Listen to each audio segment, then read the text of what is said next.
ஒரு ஒட்டகம் ஒரு கொக்கை பார்த்து ஒரு கேள்வி கேட்டுதான். என்ன கேள்வி தெரியுமா?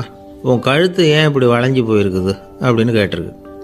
இதுக்கு உடம்பே வளைச்சல். இது போய் கொக்கை கிண்டல் பண்ணுது. இன்றைக்கி மனித சுபாவமும் கிட்டத்தட்ட இப்படி தான் இருக்குது. இந்த உலகத்தில் குறையில்லாத மனிதர்கள் யாரும் கிடையாது, நாம் உள்பட. அப்படிங்கிறத முதல்ல நாம் நல்லா புரிஞ்சுக்கணும். ஒரு ஊரில் ஒரு விற்பனை நிலையம் இருந்தது. செல்ல பிராணிகளை விற்பனை செய்கிற நிலையம் அது. நாய், கிளி, பூனை இப்படி நிறைய வச்சு விற்பனை பண்ணிகிட்டு இருக்கிறாங்க. நாய்க்குட்டி விற்பனை செய்கிற பகுதியில் ஒரு சிறுவன் நின்றுக்கிட்டு இருந்தான். விற்பனை செய்கிற ஆளுகிட்ட விலை கேட்டுக்கிட்டு இருந்தான். அதோ இருக்குதே அந்த நாய்க்குட்டி என்ன விலை அப்படின்னு கேட்டானா. 1000 ரூபா அப்படின்னாரான். சரி அது வேணாம், இது என்ன விலைன்றிருக்கான். 500 ரூபா அப்படின்னாரான். இந்த சின்ன பையன் கையில் வச்சுருந்தது வெறும் 50 ரூபா தான். அதனால் இதை விட குறைச்சலாக கிடைக்குமான்னு பார்த்துருக்கான். அந்த கடையில் ஒரு மூலையில் சரியாக கவனிக்கப்படாமல் ஒரு நாய்க்குட்டி படுத்து கிடந்தது. பாவமாக கத்திக்கிட்டு இருந்தது. அதை பார்த்ததுமே இவனுக்கு அது ரொம்ப பிடிச்சி போச்சு. உடனே அந்த கடைக்காரரை பார்த்து, அதுவும் அந்த மூலையில் படுத்து கிடக்குதே அந்த நாய்க்குட்டி என்ன விலை அப்படின்னு கேட்டிருக்கான். தம்பி, அது ஒரு கால் ஊனம், அதனால் அது உன்னோட குதித்து விளையாடவோ ஓடுறதோ அதால் முடியாத காரியம் அப்படின்ட்டுருக்கார் அவர். அது தெரிஞ்சுதாங்க கேட்குறேன், அதோட விலை என்ன அதை மட்டும் சொல்லுங்களேன் அப்படின்ட்டுருக்கான். தம்பி, இது கால் ஊனம் உள்ள ஒரு நாய்.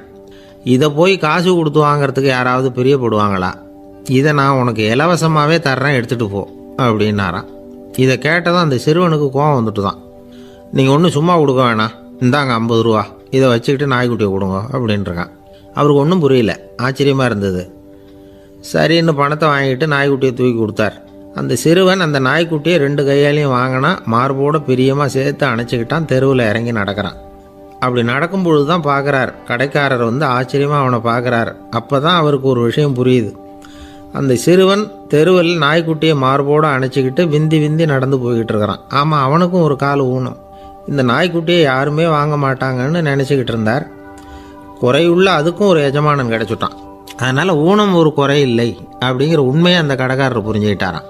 நம்மால் ஒருத்தர் கொஞ்சம் வயசானவர், எழுந்திரிச்சு சரியாக நடக்க முடியாது, சாய்வு நாற்காலியிலேயே எப்பவும் உட்காந்துருப்பார். அவர் தனக்கு துணையாக ஒரு நாயை பக்கத்தில் வச்சுருந்தார். அதுவும் ரொம்ப வயசான ஒரு நாய், எழுந்திரிக்கவே சிரமப்படும், நடக்கவும் முடியாது. அவர் பக்கத்திலே இதுவும் சோர்ந்து போய் படுத்து கிடக்கும். அந்த பெரியவரை பார்க்க வந்த ஒருத்தர் கேட்டார், ஏங்க, ஒரு சின்ன பையனை உங்களுக்கு துணையாக வச்சுக்கக்கூடாதா?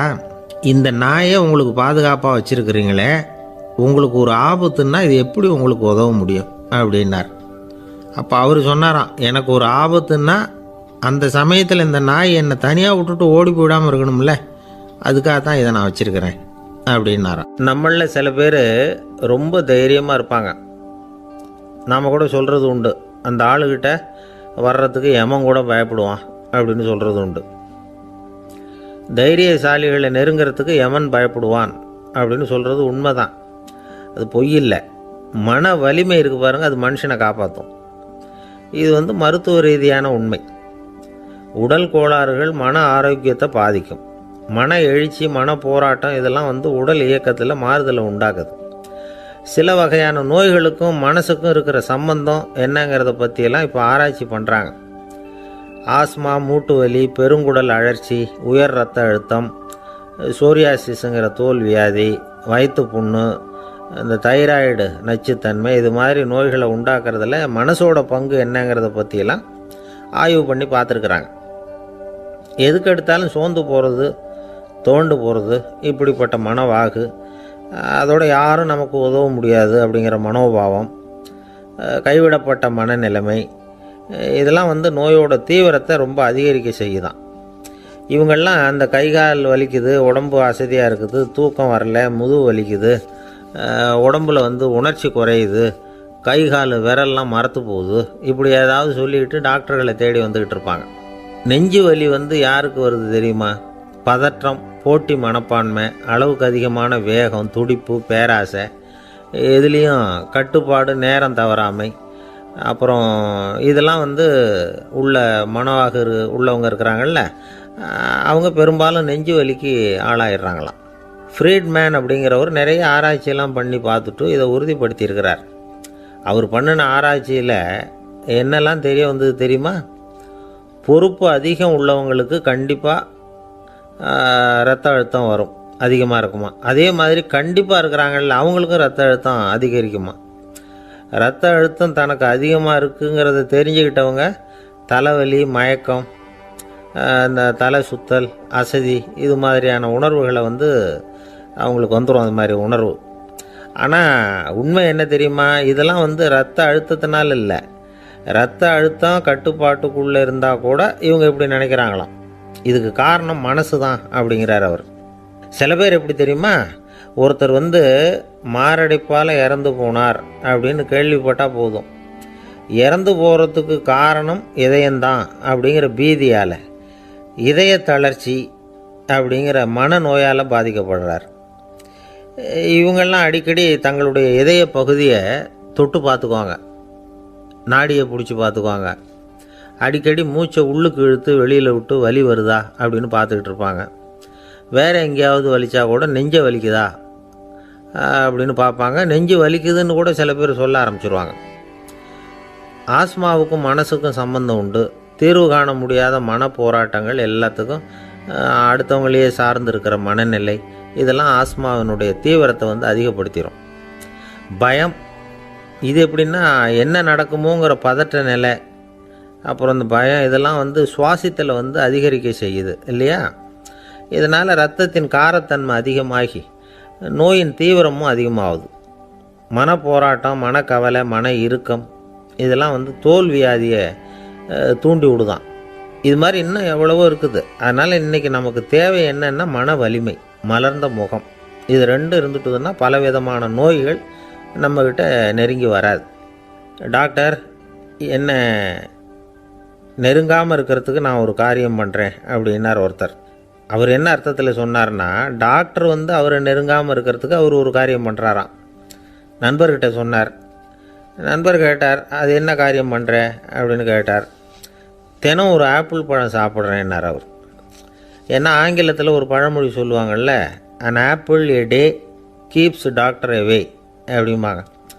ஒரு ஆப்பிள் பழம் சாப்பிட்டா டாக்டர் விலகியே இருப்பார், டாக்டர்கிட்ட போக வேண்டிய அவசியம் இருக்காது அப்படிங்கிறதுக்காக அந்த பழமொழி சொல்கிறது. என்ன, நான் யாருமே நெருங்காமல் இருக்கிறதுக்கு நான் ஒரு காரியம் பண்ணுறேன்னார் இன்னொருத்தர். டாக்டர் நெருங்காமல் இருக்கிறதுக்கு ஆப்பிள் பழம் சாப்பிட்றேன்னார் அவர். என்னை யாருமே நெருங்காமல் இருக்கிறதுக்கு நான் ஒரு காரியம் பண்ணுறேன்னார் இன்னொருத்தர். அது என்னன்னு கேட்டோம். தினம் ஒரு பூண்டு சாப்பிட்றேன்னார். ஏ கார்லிக் எ டே கீப்ஸ் எவ்ரிபடி அவே அப்படின்னு அதுக்கு ஒரு புது விளக்கமும் கொடுத்தார். காசி மாநகரத்தை பிரம்மதத்தன் அப்படிங்கிற ராஜா ஆட்சி பண்ணிட்டு வந்தார். அவர் ஒவ்வொரு வருஷமும் ஒரு திருவிழா நடத்துறது வழக்கம். எல்லா தேசத்திலிருந்தும் எல்லா வகையான ஜனங்களும் அதில் கலந்துக்குவாங்க. ஒரு சமயம் அது மாதிரி விழா நடந்துக்கிட்டு இருந்தது. வைகுண்டத்திலேருந்து தேவலோகத்திலேருந்து நிறைய தேவகுமாரர்கள்லாம் காசி நகருக்கு அப்போது வந்திருந்தாங்க. அதில் முக்கியமாக ஒரு 4 தேவகுமாரர்கள், அந்த 4 பேரையும் சுற்றி ஏகப்பட்ட கூட்டம். அப்படி என்ன விசேஷம் அவங்கக்கிட்ட அப்படின்னா, மற்றவங்கள விட அவங்க முகம் அழகாக இருந்ததா அப்படி பார்த்தா அப்படியும் இல்லை. அவங்க அணிஞ்சிருந்த மலர் மாலைகள் தான் அதுக்கு காரணமாக. அந்த மலர்கள்லேருந்து அப்படி ஒரு அபூர்வமான நறுமணம், இதுக்கு முன்னாடி இப்படி ஒரு நறுமணத்தை அந்த ஊர் ஜனங்க அனுபவிச்சதே இல்லை. அதுதான் அந்த 4 பேரையும் சுற்றி கூட்டம். எல்லாரும் கேள்வி கேட்க ஆரம்பித்தாங்க. உடனே அந்த 4 தேவகுமாரர்களும் எல்லாருக்கும் தெரியும்படியாக வானத்தில் எழும்பி கொஞ்சம் உயரமாக நின்றுக்கிட்டாங்க. கீழே நின்றுக்கிட்டு இருந்த அரசன்லேருந்து ஆண்டி வரைக்கும் ஒருத்தர் பாக்கி இல்லாமல் ஒரே குரலில் எல்லாரும் அவங்கள பார்த்து, எங்களுக்கும் இது மாதிரி மாலையை போட்டுக்கணும்னு ஆசையாக இருக்குது, அதுக்கு நீங்கள் தான் அருள் பண்ணணும் அப்படின்னு கேட்டுக்கிட்டாங்க. மாலை போட்டுக்கிறதுனா எல்லாருக்கும் ஆசையாக தானே இருக்கும். அந்த 4 தேவகுமாரர்களில் ஒருத்தர் புத்தர் பிரான். அவர் சொன்னார், பூலோகவாசிகளே, நான் சொல்கிறத கொஞ்சம் பொறுமையாக கேளுங்க. கக்காரு அப்படிங்கிற கற்பக விருட்சத்தின் மலர்களால் தொடுக்கப்பட்டது இந்த மாலை. இதுக்கு நிறைய சக்தி உண்டு. எந்த காலமும் இது வாடாது, வாசனையும் குறையாது. ஆனால் இதை அணிந்து கொள்றதுக்கு சில தகுதிகள் தேவை அப்படின்னார். என்ன தகுதி அது சொல்லுங்களேன் அப்படின்னு ஏக காலத்தில் எல்லாரும் சத்தம் போட்டாங்க. தீய இயல்புகள் உள்ளவங்க, இழிந்த சிந்தனை, இழிந்த செயல் உள்ளவங்க இந்த மாலையை அணிய முடியாது அப்படின்னார். அவ்வளோதான். கூட்டத்தில் சத்தம் போட்டவங்கள்லாம் மெதுவாக அப்படி அடங்க ஆரம்பிச்சிட்டாங்க.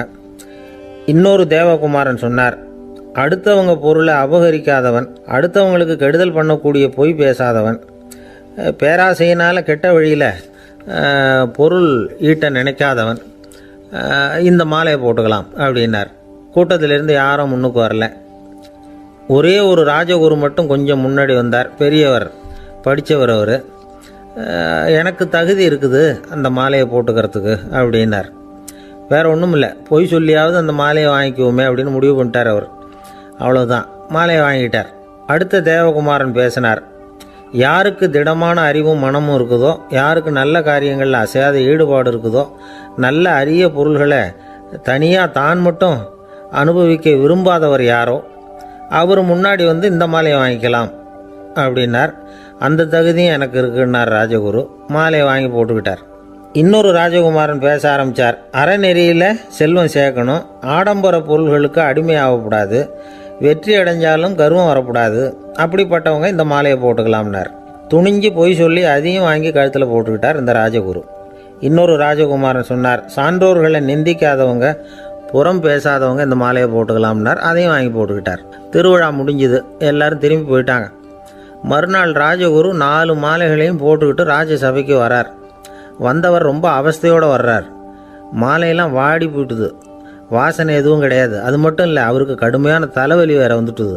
துடிச்சு போயிட்டார். மாலையை கழட்டவும் முடியல. ஜனங்கள்லாம் அவரை பார்த்து சிரிக்க ஆரம்பிச்சிட்டாங்க. என்னத்துக்கு ஆசைப்படணும், ஏன் இப்படி கஷ்டப்படணும் அப்படின்னு. ராஜா பார்த்தார். மறுபடியும் விழாவுக்கு ஏற்பாடு பண்ணினார். தேவகுமாரர்கள்லாம் வந்தாங்க. ராஜகுரு வந்தார். மக்கள் முன்னிலையில் அவங்க காலில் விழுந்தார், மன்னிப்பு கேட்டுக்கிட்டார்.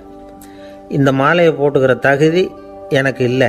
தகுதி இல்லாத ஒருத்தன் தகாத தகுதியை பொய் மூலம் பெறணும்னு ஆசைப்படுறாங்களே, அவங்களுக்கெல்லாம் என்னுடைய தண்டனை ஒரு எச்சரிக்கையாக இருக்கட்டும்னார். அதுக்கப்புறம் தேவகுமாரர்கள் அவர் கழுத்தில் இருக்கிற மாலையை கழட்டினாங்களாம். அந்த மாலைகளும் பழையபடி மனம் கொடுக்க ஆரம்பிச்சுட்டு தான். இதுலேருந்து நாம் தெரிஞ்சுக்க வேண்டியது என்னென்னா, நமக்கு தகுதி இல்லாத ஒரு கௌரவம் நம்மக்கிட்ட தானாக வந்தால் கூட அதை தவிர்த்து விடுறது தான் நல்லது. அதுதான் புத்திசாலித்தனம். ஒருத்தர் வந்தார். சார், எங்கள் இலக்கிய மன்ற விழாவுக்கு நீங்கள் தலைமை தாங்கணும்னார். உடனே இவர் சொன்னார், பேச்சாளர், சார், இலக்கியத்தை பற்றி பேசுகிற தகுதி எனக்கு இல்லையே அப்படின்னார். உடனே அவர் கூப்பிட வந்தவர் சொன்னார், அந்த தகுதி உங்களுக்கு இல்லைங்கிறது எங்களுக்கும் தெரியும் சார், அதனால தான் உங்களை தலைமை தாங்க கூப்பிட்றேன் அப்படின்னார்.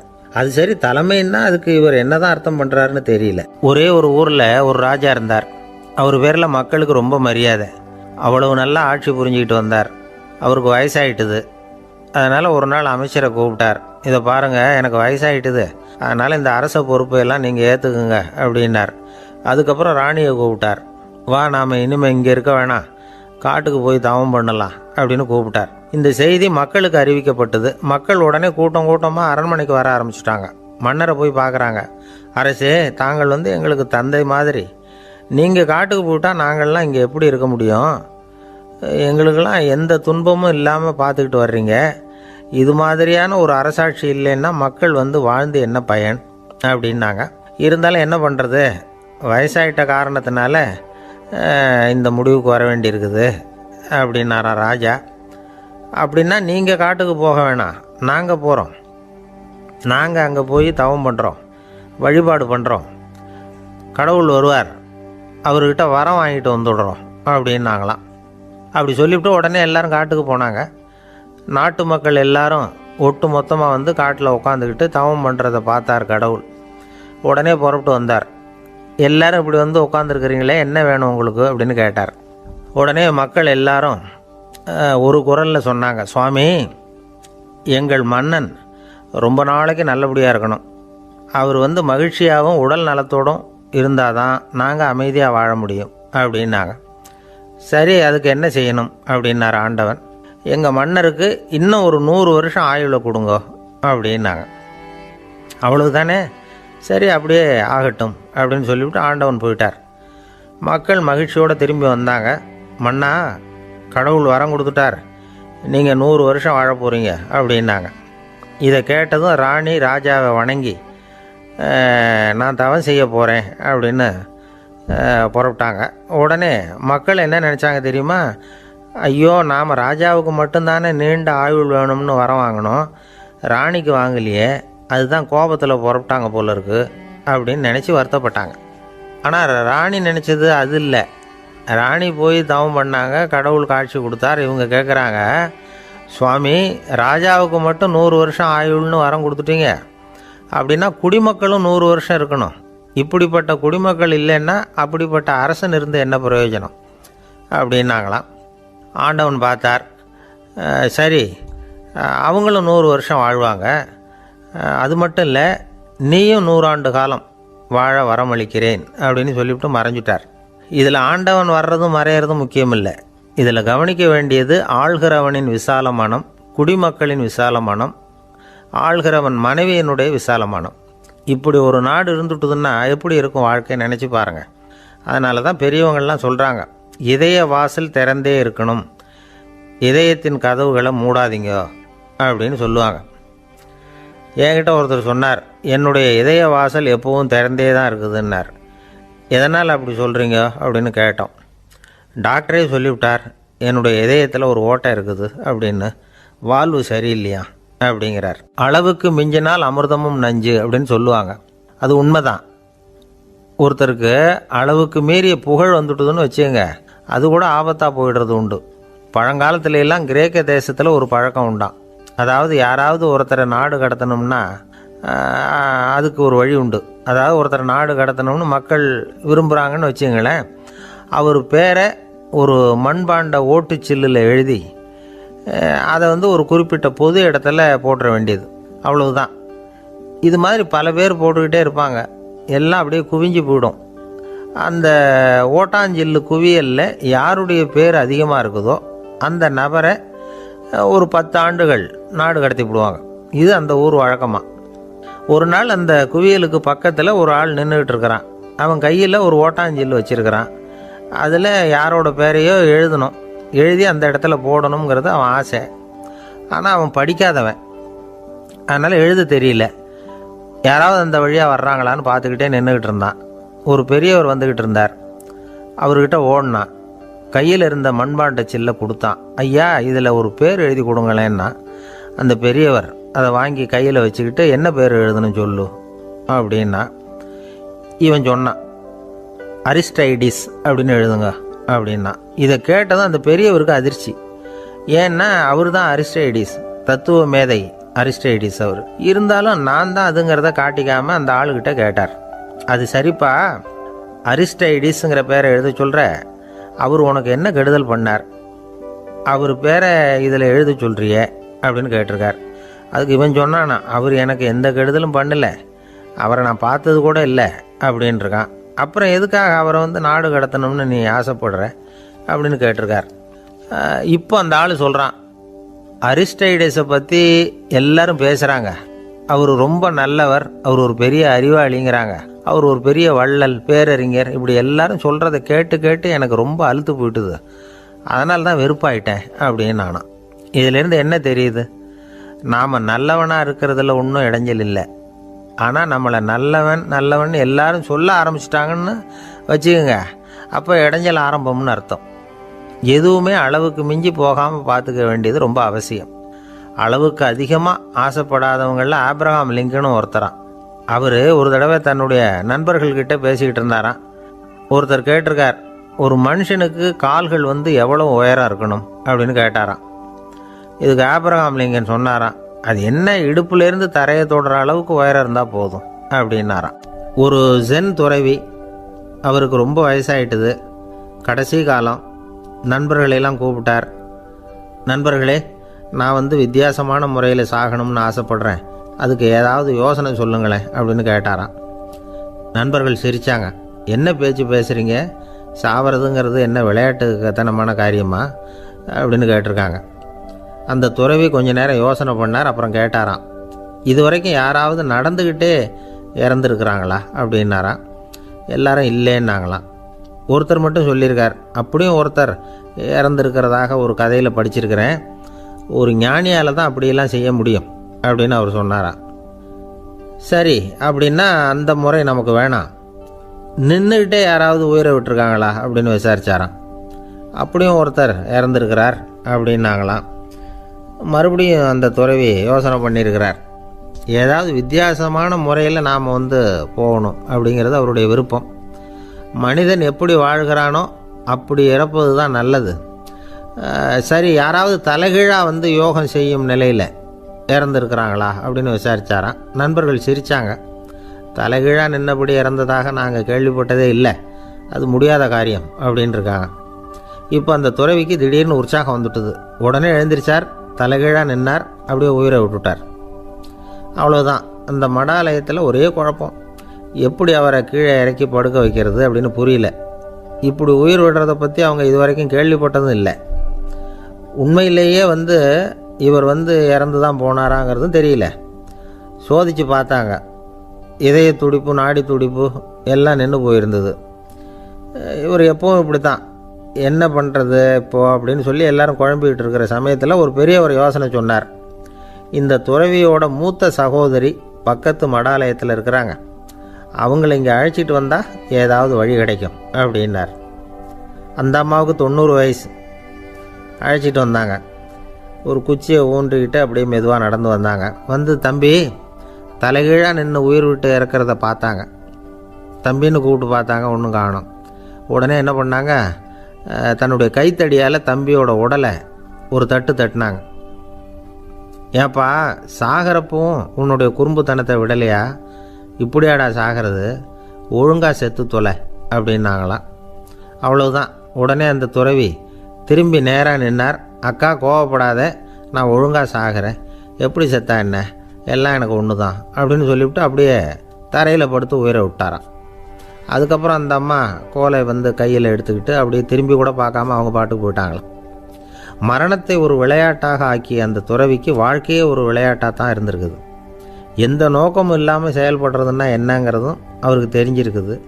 பயனை எதிர்பார்க்காம பணி செய்து வாழ்ந்து மறைந்த மகான் அவர். தம்முடைய தொழிலை வந்து விளையாட்டு போல செய்ய தெரிஞ்சவருக்கு வாழ்க்கையே ஒரு விளையாட்டாக மாறிடும். எல்லாமே விளையாட்டாகி விடுகிற போது மரணமும் விளையாட்டாகிவிடும் அப்படிங்கிறது தான் அந்த தத்துவம். ஆனால் அதுக்கு முன்னாடி உங்களுக்குள்ளே இருக்கிற உண்மையான நடிகனை வந்து நீங்கள் அடையாளம் கண்டுபிடிக்கணும். நீங்கள் நடிக்க வேண்டியதே இல்லை, நீங்கள் ஏற்கனவே நடிச்சுக்கிட்டு தான் இருக்கிறீங்க.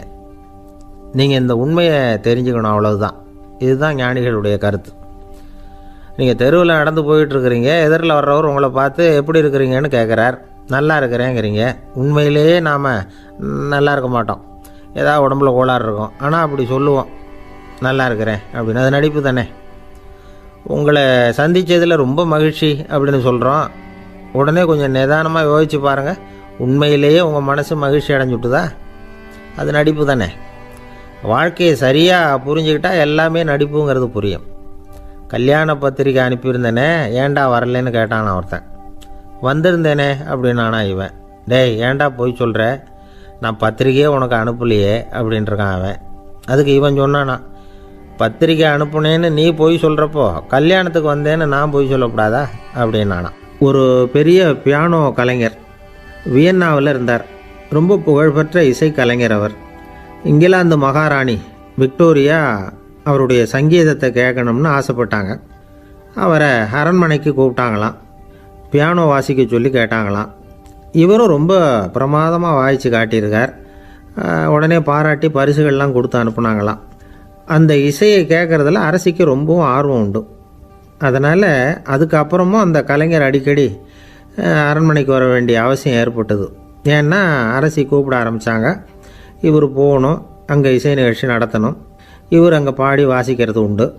ஒரு தடவை வந்து மகாராணி அவரை பார்த்து, உங்கள் நாட்டு தேசிய கீதம் பாடுங்களேன் அப்படின்னு கேட்டாங்களாம். உடனே அவர் தன்னுடைய நாடான ஆஸ்திரியாவின் தேசிய கீதத்தை பாடியிருக்கிறார். அவர் பாட ஆரம்பித்த உடனே மகாராணி எழுந்திரிச்சு நின்னாங்களாம். அதுக்கு மரியாதை செலுத்துகிற நோக்கத்தோடு பாட்டு முடிகிற வரைக்கும் அப்படியே நின்றுக்கிட்டு இருந்தாங்களாம். இதுதான் அந்த அரசியினுடைய பெருந்தன்மை. அதாவது நாட்டுப்பற்றுங்கிறது அந்த அளவுக்கு அப்படி இருக்கணும். இப்படி ஒரு அரசியே நம்ம நாட்டு தேசிய கீதத்துக்கு எழுந்திரிச்சு நின்று மரியாதை செலுத்துகிறாங்க அப்படிங்கிறத புரிஞ்சிக்கும் பொழுது அந்த முதிய கலைஞரின் மகிழ்ச்சிக்கு அளவே இல்லையாம். அதுக்கப்புறம் அந்த பியானோ கலைஞர் ஒரு நாள் தன்னுடைய நண்பர் ஒருத்தர்கிட்ட பேசிக்கிட்டு இருந்தாராம். அப்போ சொன்னாராம், மகாராணியார் வந்து எனக்கு எவ்வளவோ பரிசுகள்லாம் கொடுத்துருக்குறாங்க. ஒரு தடவை எனக்கு வைரக்கல் பதித்த அணி ஒன்றை கூட பரிசாக கொடுத்தாங்க. ஆனால் அதை விட உயர்ந்த விலை மதிக்க முடியாத அணி என்ன தெரியுமா? நான் என்னுடைய நாட்டு தேசிய கீதத்தை நான் பாடுறப்போ அவங்க எழுந்திரிச்சு நின்று மரியாதை செலுத்தினாங்களே, அதுதான் எனக்கு கிடைச்ச மிகப்பெரிய பரிசு அப்படின்னாராம். எனக்கு தெரிஞ்ச சங்கீத வித்வான் ஒருத்தர் இருக்கார். சமீபத்தில் ஒரு நாள் அவரை பார்த்தேன். எப்படி போயிட்டுருக்கு உங்கள் தொழில் அப்படின்னு கேட்டேன். ரொம்பவும் வித்தியாசமாக போயிட்டுருக்குங்க அப்படின்னார். என்ன சொல்கிறீங்க அப்படின்னேன். முன்னாடியெல்லாம் நான் பாடினா எதிரில் இருக்கிறவங்க தான் எழுந்திரிச்சு போயிட்டு இருந்தாங்க. இப்போ எப்படின்னா நான் பாட ஆரம்பிச்சுட்டா உடனே பக்கவாத்தியக்காரனே எழுந்திரிச்சு போயிடுறான் அப்படின்னார் ரொம்ப வேதனையோட. பொங்கல் திருநாள்னா இது ஏதோ அறுவடை திருநாள் அப்படின்னு சொல்லுவோம். அதாவது வருஷம் பூரா நாம் பாடுபட்டு அதனுடைய பலனை அனுபவிக்கிற நாள் அப்படிங்கிறது நாம் சொல்லிகிட்டு இருக்கிறது. இது முக்கியமாக இது ஒரு நன்றி அறிவிப்பு நாள் அப்படின்னு சொல்லுவாங்க. இன்றைக்கி நிறைய நன்றி அறிவிப்பு கூட்டம்லாம் நடந்துக்கிட்டு இருக்குல்ல, அது மாதிரி விவசாயிகள் நடத்துகிற ஒரு நன்றி அறிவிப்பு விழா இது. யாருக்கு நன்றி சொல்கிறாங்கன்னா ஆதவனுக்கு. அதாவது சூரியன் இல்லைன்னா விவசாயம் இல்லை. அதனால் ஆதவனுக்கு நன்றி செலுத்துகிற நாளாக இந்த பொங்கல் திருநாளை நாம் கொண்டாடுறோம். அதாவது இந்த பொங்கலில் விவசாயிகள்கிட்ட இருந்து நிறைய பண்புகளை நாம் தெரிஞ்சுக்க வேண்டிய நாள் இது. விவசாயிகள் அவங்க விவசாயம் முன்னேறி இருக்கிற அளவுக்கு விவசாயிகளுடைய வாழ்க்கை தரம் முன்னேறலை. அந்த அளவுக்கு அவர்கள் நாட்டுக்காக உழைச்சிக்கிட்டு இருக்கிறாங்க. அந்த காலத்திலே அதை பற்றி ஒரு கதை சொல்கிறது உண்டு. ஒரு வயசான ஆள் நிலத்தில் ஏறு உழுதுகிட்டு இருந்தாராம். கிழிஞ்சு போன ஒரு சின்ன துண்டை தான் இடுப்பில் கட்டியிருந்தாராம். தலையில் ஒரு கந்தலை சுற்றி இருந்தார். உடம்பு பூரா சேரு, ரொம்ப ஏழை. ஏறு ஓட்டிகிட்டு இருக்கிறவர் வேறு எப்படி இருப்பார்? இருந்தாலும் அந்த ஆள் ரொம்ப ஜாலியாக பாட்டு பாடிக்கிட்டே ஏறு உழுதுகிட்டு இருந்தாராம். உடம்புல தான் அவர் ஏழையை தவிர மனசில் ஒரு ஏழையாக தெரியல. அந்த சமயத்தில் அந்த நாட்டு ராஜா அந்த பக்கமாக குதிரை மேலே வந்தாராம். வேட்டைக்கு போயிட்டு பரிவாரங்களோடு திரும்பி வந்துக்கிட்டு இருக்கிறார். ரொம்ப செல்வ செழிப்பில் இருக்கிற ராஜா அவர் இந்த வயசான விவசாயியை பார்த்துருக்கார். இந்த ஆள் ரொம்பவும் ஏழைங்கிறது அவர் பார்த்தாவே பளிச்சுன்னு தெரியுது. கட்டிக்கிறதுக்கு நல்ல துணி இல்லை, உடம்போ இழைச்சி போயிருக்குது, வயிறு முதுகில் போய் ஒட்டிக்கிட்டு இருக்கு, கண்ணு குழி விழுந்து போயிருக்குது. ஆனாலும் முகத்தை பார்த்தா சந்தோஷமாக இருக்கிற மாதிரி இருக்குது. இவ்வளோ உற்சாகமாக பாடிக்கிட்டு இருக்கிறாரே அப்படின்னு ஆச்சரியமாக நினச்சி பார்த்தார் அந்த ராஜா. சரி, அவர்கிட்ட கொஞ்சம் பேச்சு கொடுத்து பார்க்கலாம் அப்படின்னு முடிவு பண்ணார். ஐயா பெரியவரே, இப்படி கொஞ்சம் வர முடியுமான்னாராம். பொழுது போகிறதுக்குள்ளே நான் இந்த வயல் பூரா உழவு ஓட்டி ஆகணும், அதனால் பேசுகிறதுக்கு நேரம் இல்லை அப்படின்னாராம் அந்த பெரியவர். என்ன அவ்வளவு அவசரமாக? மீதி இருந்தால் நாளைக்கு உழுதக்கூடாதா? அது சரி, உனக்கு எத்தனை ஏக்கர் நிலம் இருக்குது அப்படின்னு விசாரிச்சிருக்கார் ராஜா. எனக்குன்னு சொந்தமாக உள்ளங்கை அளவு கூட நிலம் கிடையாது. இது எங்கள் முதலாளியோட நிலம். இதை பூராவும் உழுது முடித்தாதான் அவர் கூலி கொடுப்பார். நான் கூலிக்கு உழுதுகிட்டு இருக்கிறேன். உங்ககிட்ட பேசிக்கிட்டு இருந்தால் அவருக்கு துரோகம் பண்ணது மாதிரி ஆகிடும் அப்படின்னாராம். ராஜா குதிரையை விட்டு கீழே இறங்கினார். வரப்பில் நடந்து அந்த பெரியவர்கிட்டயே போனாராம். சரி, ஒரு நாள் பூரா உழுதா உனக்கு எவ்வளவு கூலின்னு கேட்டிருக்கார். 8 அணா கூலி கிடைக்கும்னாராம் அவர். இது ரொம்ப காலத்துக்கு முன்னாடி நடந்த ஒரு சம்பவங்கிறதுனால அப்போ 8 அணா கூலிங்கிறது ரொம்ப பெருசு. இருந்தாலும் அதுவும் அந்த ராஜாவுக்கு பெரிய கூலியாக தெரியல. இவ்வளவு தானா, இதை வச்சுக்கிட்டு நீ எப்படி காலம் தள்ளுற அப்படின்னாராம். ஒன்றும் கவலை இல்லை அப்படின்னாராம் அவர். ராஜாவுக்கு ரொம்ப ஆச்சரியமாக போச்சு. 8 அணா கூலி வாங்குற இந்த ஆள் கவலை இல்லாமல் இருக்கிறார், ஏராளமான வசதியோடு இருக்கிறன்னா கவலை இல்லாமல் வாழ முடியலையே அப்படின்னு நினச்சி பார்த்துருக்கார். அது சரி, 8 அணாவில் எப்படி குடும்பம் நடத்துகிற அப்படின்னு கேட்டாராம். எனக்கு கிடைக்கிற 8 அணாவில் 2 அணா குடும்பத்துக்கு செலவழிக்கிறேன், 2 அணா பழைய கடனுக்கு கொடுக்குறேன், 2 அணா தர்மம் செய்கிறேன், 2 அணா வட்டிக்கு கொடுக்குறேன், ஒரு குறையும் இல்லைன்னாராம். ராஜாவுக்கு ஒன்றும் புரியல. எனக்கு ஒன்றும் புரியலேன்னு இருக்கார். ஐயா, எனக்கும் என் மனைவிக்கும் 2 அணா செலவாகுது. வயசான அம்மா அப்பா இருக்கிறாங்க, சின்ன வயசில் என்னை காப்பாற்றினவங்க அவங்க. அந்த கடனுக்கு 2 அணா செலவாகுது, அது பழைய கடன். என் தங்கச்சி ஒருத்தி ஆதரவு இல்லாத நிலைமையில் தன்னுடைய மகனோட என் வீட்டில் இருக்கிறா. அவளுக்கும் அவள் மகனுக்கும் 2 அணா செலவு பண்ணுறேன், அது தர்மம். எனக்கு 2 பிள்ளைங்க இருக்கிறாங்க, அவங்களுக்கு 2 அணா செலவு பண்ணுறேன், அது வட்டிக்கு கொடுக்கறது மாதிரி. பிற்காலத்தில் அவங்க எங்களை காப்பாற்றுவாங்க. அந்த வகையில் நான் திருப்தியோடு வாழ்ந்துக்கிட்டு இருக்கிறேன் அப்படின்னாராம். ராஜாவுக்கு அர்த்தம் புரிய ஆரம்பிச்சுதான். அந்த பெரிய நிலத்தை விலை கொடுத்து வாங்கி அந்த பெரியவருக்கே தானமாக கொடுத்துட்டாராம். இப்போ உழுதவருக்கே நிலம் சொந்தமாயிட்டுது. அன்னையிலேருந்து அரசனுக்கும் ஆறுதல் கிடைச்சிதான். இப்படி ஒரு கதை சொல்லுவாங்க. 8 அணா வருமானத்தை வச்சுக்கிட்டு எப்படி காலத்தை தள்ளுறதுன்னு சொல்கிறதுக்காக இந்த கதையை சொல்கிறதாக யாரும் தப்பாக நினச்சிக்கக்கூடாது. கிடைக்கிறத எப்படி பங்கு போடுறார், எப்படி திருப்தியாக வாழறார் அப்படிங்கிறது தான் முக்கியம். அது மாதிரி இன்றைக்கு இந்த பொங்கல் திருநாளில் உழவர்கள் மனசு மகிழ்ச்சியாக இருந்ததுன்னா அது எல்லாரும் மகிழ்ச்சியாக இருக்கிறது மாதிரி அர்த்தம். அதனால் அவர்கள்ட்டேருந்து நாம் பாடம் கற்றுக்கணும். சில உழவர்கள் தங்கள் நிலத்தில் விளையிறத தாங்கள் சாப்பிட மாட்டாங்க. அடுத்தவங்கள்ட்ட விற்றுட்டு சந்தையில் போய் வேறு அரிசி வாங்கிட்டு வந்து தான் இவங்க சாப்பிடுவாங்க. அப்படிப்பட்ட விவசாயிகள்லாம் இது உண்டு. பங்கிடுகிற பண்பை உழவர்கள்ட்டேருந்து கற்றுக்கொள்ளுங்கள் அப்படிம்பாங்க. ஒரு ஆள் நிம்மதியாக மகிழ்ச்சியாக இருந்தானா உங்கள் நிம்மதிக்கும் மகிழ்ச்சிக்கும் என்ன காரணம்னு கேட்டிருக்கார் இன்னொருத்தர். என்கிட்ட இருந்தது பூராவையும் என் பிள்ளைங்களுக்கு சமமாக பங்கு போட்டு கொடுத்துட்டேன், எனக்குன்னு எதுவுமே வச்சுக்கல, அதுதான் நிம்மதிக்கு காரணம்ன்றிருக்கான். உங்ககிட்ட இருந்தது எவ்வளவு இருந்தது அப்படின்னு கேட்டிருக்காரு அவர். மொத்தமாக ஒரு 50,000 ரூபா இருக்கும் அப்படின்னு இருக்கான். அவ்வளவும் பணமாகவே இருந்ததா அப்படின்னு கேட்டிருக்காங்க அவங்க. இல்லைங்க, அவ்வளவும் கடன், அதை தான் பிரித்து கொடுத்துருக்கேன் பிள்ளைங்கக்கிட்ட அப்படின்னு நானா. அவன் எது ரொம்பவும் கஷ்டமான காரியம் அப்படின்னு கேட்டார் ஒருத்தர். ஒருத்தருக்கு ஒருத்தர் சண்டை போடாமல் இருக்கிறது தான் ரொம்ப கஷ்டமான காரியம் அப்படின்னு தோணுது. ஒரு நாட்டுக்கும் இன்னொரு நாட்டுக்கும் சண்டை, நாட்டுக்குள்ளேயே ஒரு குரூப்புக்கும் இன்னொரு குரூப்புக்கும் சண்டை. ஏன் சண்டை போட்டுக்கிறீங்கன்னு கேட்டு பாருங்கள். நாங்கள் சமாதானத்துக்காக தான் சண்டை போட்டுக்கிறோம் அப்படிம்பாங்க. வாழறதுக்காக பிறந்த மனுஷன் லட்சியத்துக்காக உயிரை விட தயார் அப்படின்னு சொல்லிகிட்டு இருப்பான். அப்படி உயிரை விடுறவங்கள நாமளும் பாராட்டுவோம். ஆனால் ஒன்றுமில்லாத விஷயங்களுக்கெல்லாம் சண்டை போடுறவங்களெல்லாம், அப்படிப்பட்டவங்களையும் சரி உயிரை விடுறவங்களையும் சரி என்னென்னு சொல்கிறது, யுத்தங்களாலேயும் சண்டைகளாலேயும் நாம் அடையிறது என்னங்கிறது ஒரு பக்கம் இருக்கட்டும், இழக்கிறது என்ன தெரியுமா? ஏராளமான உயிர்கள். ரத்தம் சிந்துறதுக்கு நான் தயார் அப்படின்னு மார்தட்டி சொல்லலாம். ஆனால் ரத்தம் சிந்தினா உயிர் காத்துக்கிட்டு இருக்க தயார் இல்லை. அதாவது உயிர் நமக்காக காத்துக்கிட்டு இருக்க தயார் இல்லை. இழக்கிற ரத்தத்தை ஈடுகட்டினா தான் உயிரை காப்பாற்ற முடியும். அதனால் இது சம்மந்தமாக ஆராய்ச்சி செய்கிற கட்டாயம் ஏற்பட்டு போச்சு. அதோட விளைவாக புதுசாக ஒன்றை கண்டுபிடிச்சிருக்கிறாங்க. அதுதான் செயற்கை ரத்தப்பொடி. இப்போ இந்த திடீர் சாம்பார் பொடி, திடீர் ரசப்பொடி, திடீர் காப்பி பொடி இப்படிலாம் சொல்கிறோம்ல, அது மாதிரி இது திடீர் ரத்தப்பொடி. இஸ்ரேல் ஒரு சின்ன நாடு, மக்கள் தொகை குறைச்சல், அதோட போர்கள் வேறு. அதனால் காயம்பட்டவங்களை காப்பாற்றியே தீர வேண்டிய கட்டாயம். காப்பாற்றணும்னா ரத்த இழப்பை தடுக்கணும். அப்படின்னா உடனடியாக புது ரத்தம் செலுத்தி ஆகணும். திடீர்னு ரத்தம் வேணும்னா எங்கே போகிறது? அதுவும் கிடைக்கிற ரத்தம் சேர்கிற குரூப்பாக இருக்கணும். ஒரு வேடிக்கை பார்த்தீங்களா, நான் வேறு குரூப்பு நீ வேறு குரூப்புன்னு இவன் சண்டை போடுறான். இதில் அடிபட்டவனுக்கு ரத்தம் கொடுக்க போனால் அதுலேயும் அது வேறு வேறு குரூப்பாக இருக்குது. அது ரத்தமும் வேறு வேறு குரூப்புன்னு சொல்லிகிட்டு இருக்குது. எந்த குரூப்பு ரத்தம் வேணும்? அது உடனடியாக கிடைக்கலன்னா என்ன பண்ணுறது? இப்படிப்பட்ட கஷ்டம்லாம் நமக்கு வந்துடுது. இதுக்காக தான் விஞ்ஞானிகள் இந்த ரத்த பொடியை கண்டுபிடிச்சிருக்கிறாங்க. அதாவது ஒரு ஆள் அடிபட்டு போட்டான்னு வச்சுங்களேன், அவனுக்கு ரத்தம் கிடைக்கல, உடனே என்ன பண்ணலாம்? இந்த சுத்தப்படுத்தப்பட்ட தண்ணீரை கொஞ்சம் எடுத்துக்க வேண்டியது, அதில் இந்த ரத்த பொடியை கரைக்க வேண்டியது. இப்போ இந்த செயற்கை ரத்தம் தயாராகிட்டுது. இதை அந்த ஆள் உடம்புல ஏற்றி விட்டுற வேண்டியது. இயற்கையாக நம்ம உடம்புல இருக்கிற ரத்தம் என்னென்ன வேலை செய்யுதோ அதே வேலையை இதுவும் செய்யும். அதாவது ஆக்சிஜனை உடம்புல எல்லா இடத்துக்கும் எடுத்துகிட்டு போகுது. அந்த வேலையை இந்த செயற்கை ரத்தமும் செஞ்சுருது. ஆனால் ஒரு விஷயம், இந்த செயற்கை ரத்தம் ஒரு அவசரத்துக்கு தான் உபயோகப்படுத்தலாம், ஒரு முதல் உதவி மாதிரி. அதை அப்படியே நிரந்தரமாக விட்டுற முடியாது. பின்னாடி தேவையான குரூப்பு உண்மையான ரத்தம் கிடைச்ச உடனே அதை செலுத்திக்கணும். உண்மையான ரத்தத்தை 20லேருந்து 40 நாள் வரைக்கும் தான் பாதுகாக்க முடியும்.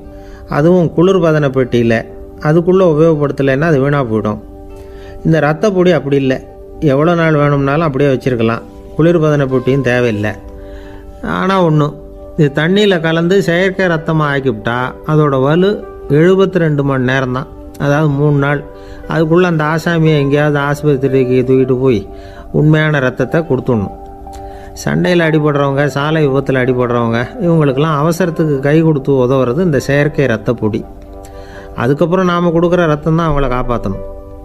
இன்றைக்கி ரத்தத்தை தானமாக கொடுக்க தயாராக இருக்கிற நல்ல உள்ளங்கள் ஏராளம். எவ்வளவு ஆக்சிடெண்ட்டு, ஆப்ரேஷன், இதில் சம்மந்தப்பட்டவங்களை காப்பாற்றுறது நாம் தானமாக கொடுக்குற ரத்தம் தானே. ஒரு ஆக்சிடெண்ட்டு, ஒரு ஸ்கூட்டர் ஒரு ஆள் மேலே மோதி விட்டுது, பார்த்து வரக்கூடாதா அப்படின்னா அந்த ஆள், நீ தான் பார்த்து நடக்கணும், ஏன்னா 20 வருஷமாக நான் அந்த ஸ்கூட்டரை ஓட்டிகிட்டு இருக்கிறேன் அப்படின்னு இவன். இதுக்கு அவன் சொன்னானா, நீ தான் பார்த்து ஓட்டணும், ஏன்னா 40 வருஷமாக நான் இப்படி நடந்துக்கிட்டு இருக்கிறேன் அப்படின்னு. ஒரு ஊரில் ஒரு ராஜா இருந்தார். பெரிய அரண்மனையில் தான் இருக்கிறார். எல்லா வசதியும் இருந்தது. இருந்தாலும் அவர் எல்லாரும் சொல்கிறது எப்படி தெரியுமா, பிச்சைக்கார ராஜா. அப்படி ஒரு பேர் அவருக்கு நிலச்சி போச்சு. ஜனங்களும் சரி, மற்ற தேசங்களில் உள்ளவங்களும் சரி, அவர் அந்த பேர் சொல்லியே குறிப்பிடுறது வழக்கமாக போட்டுது.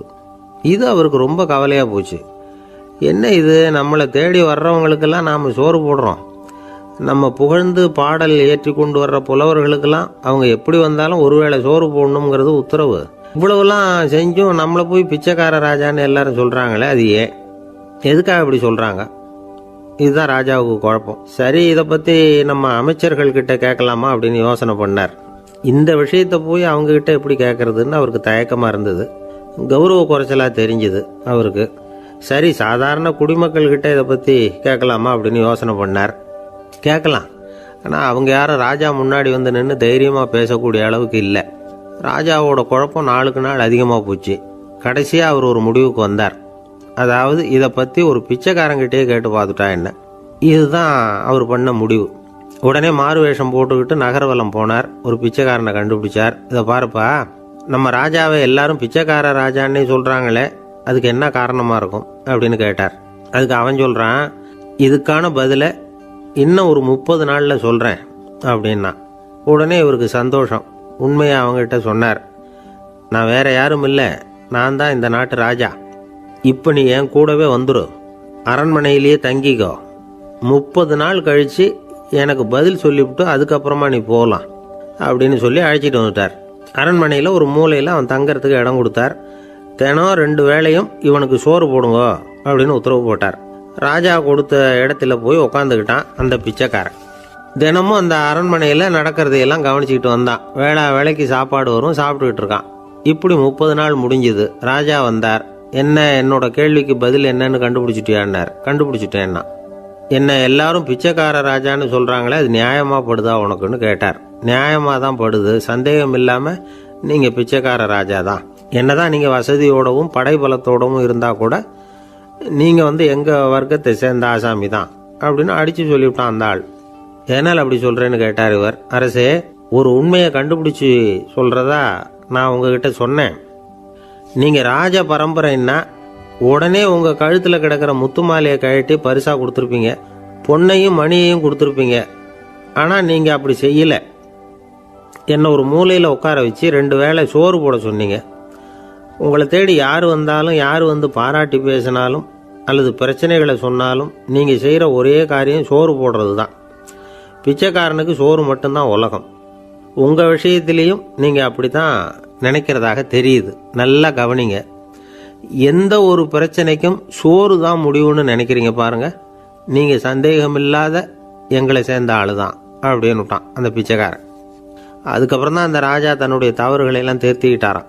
பசின்னு வர்றவங்களுக்கு சோறு தான் போடணும், அது தப்பு இல்லை. பாராட்ட வர்றவங்களுக்கெல்லாம் சோத்தையே போட்டு அனுப்புனா இப்படி தான் பேர் வரும். எனக்கு தெரிஞ்ச ஒருத்தர் தினமும் யாராவது ஒருத்தரை தன் வீட்டுக்கு அழைச்சிட்டு போவார், சாப்பாடு போட்டு அனுப்புவார். முன்னறிவிப்பு இல்லாமல் திடீர்னு ஒரு விருந்தாளியோட வீட்டில் போய் இவர் நிற்கிறது வழக்கம். அந்த அம்மாவும் இவருக்காக தயார் பண்ணி வச்சிருந்ததை இவர் அழைச்சிட்டு வந்திருக்கிற விருந்தாளிக்கு போட்டுருவாங்க. விருந்தாளி சாப்பிட்டுட்டு போனதுக்கப்புறம் இவர் மனைவி கிட்ட உனக்கு சிரமம் வேணாம் அப்படின்னு சொல்லிவிட்டு பக்கத்தில் உள்ள ஒரு ஹோட்டலுக்கு போய் காசு கொடுத்து சாப்பிட்டுட்டு வந்துடுவார். பல நாள் இப்படி நடக்கும். ஒரு நாள் அவரை தனியாக கூப்பிட்டுக்கிட்டு போய் ஏன் இப்படி பண்ணுறீங்கன்னு கேட்டோம். அதுக்கு அவர் சொல்கிறாரு, எங்கள் வீட்டு சாப்பாட்டிலேருந்து தப்பிக்கிறதுக்கு எனக்கு வேற வழி எதுவும் தெரியல சார், அதனால தான் இப்படி பண்ணிட்டு இருக்கிறேன் அப்படின்னார் ரொம்ப பரிதாபமாக. ஒருத்தன் எப்படி நடந்துக்கிறாங்கிறத வச்சு தான் அந்த ஆள் எப்படிங்கிறத நாம் முடிவு பண்ணுறோம். ஆளுமைன்னு சொல்கிறோம்ல, அதுக்கு சூழ்நிலைகளை ஆளுகின்ற தன்மை அப்படின்னு விளக்கம் கொடுக்குறார் ஒரு உளவியல் நிபுணர். சரி, ஒரு மனிதனுடைய ஆளுமையை உருவாக்குகிற விஷயங்கள் என்னென்ன? பிறப்பு, வளர்க்கப்பட்ட விதம், படிப்பு, நண்பர்கள், சமுதாயம், இப்படி நிறைய உண்டு. ஆளுமையின் அடிப்படையில் சில மனநோய்கள் உண்டாகுது. அதெல்லாம் என்னென்னங்கிறத தெரிஞ்சு வச்சுக்கிட்டோம்னா நம்ம கூட இருக்கிறவங்கள அடையாளம் கண்டுபிடிக்கிறதுக்கு அது ரொம்ப உபயோகமாக இருக்கும். ஃப்ரெனாய்டு ஆளுமை அப்படின்னு ஒன்று. இந்த கோளாறு உள்ளவங்க எப்படி இருப்பாங்க தெரியுமா? அதிக உணர்ச்சி, சந்தேகம், பொறாமை இதெல்லாம் அதிகமாக இருக்கும். வளைஞ்சு கொடுக்க மாட்டாங்க. அடுத்தவங்களோட இணக்கமான உறவு இருக்காது. அவங்க செய்கிற தப்புக்கெல்லாம் அடுத்தவங்களை குறை சொல்லிகிட்டு இருப்பாங்க. இது ஒரு ரகம். அடுத்தது ஸ்கிசாய்டு ஆளுமை அப்படின்னு சொல்கிறாங்க. இந்த கோளாறு உள்ளவங்க அடுத்தவங்களோட பழக கூச்சப்படுவாங்க. சின்ன வயசுலேயே இது ஆரம்பமாயிடுது. பகல் கனவுலேயே சஞ்சரிப்பாங்க.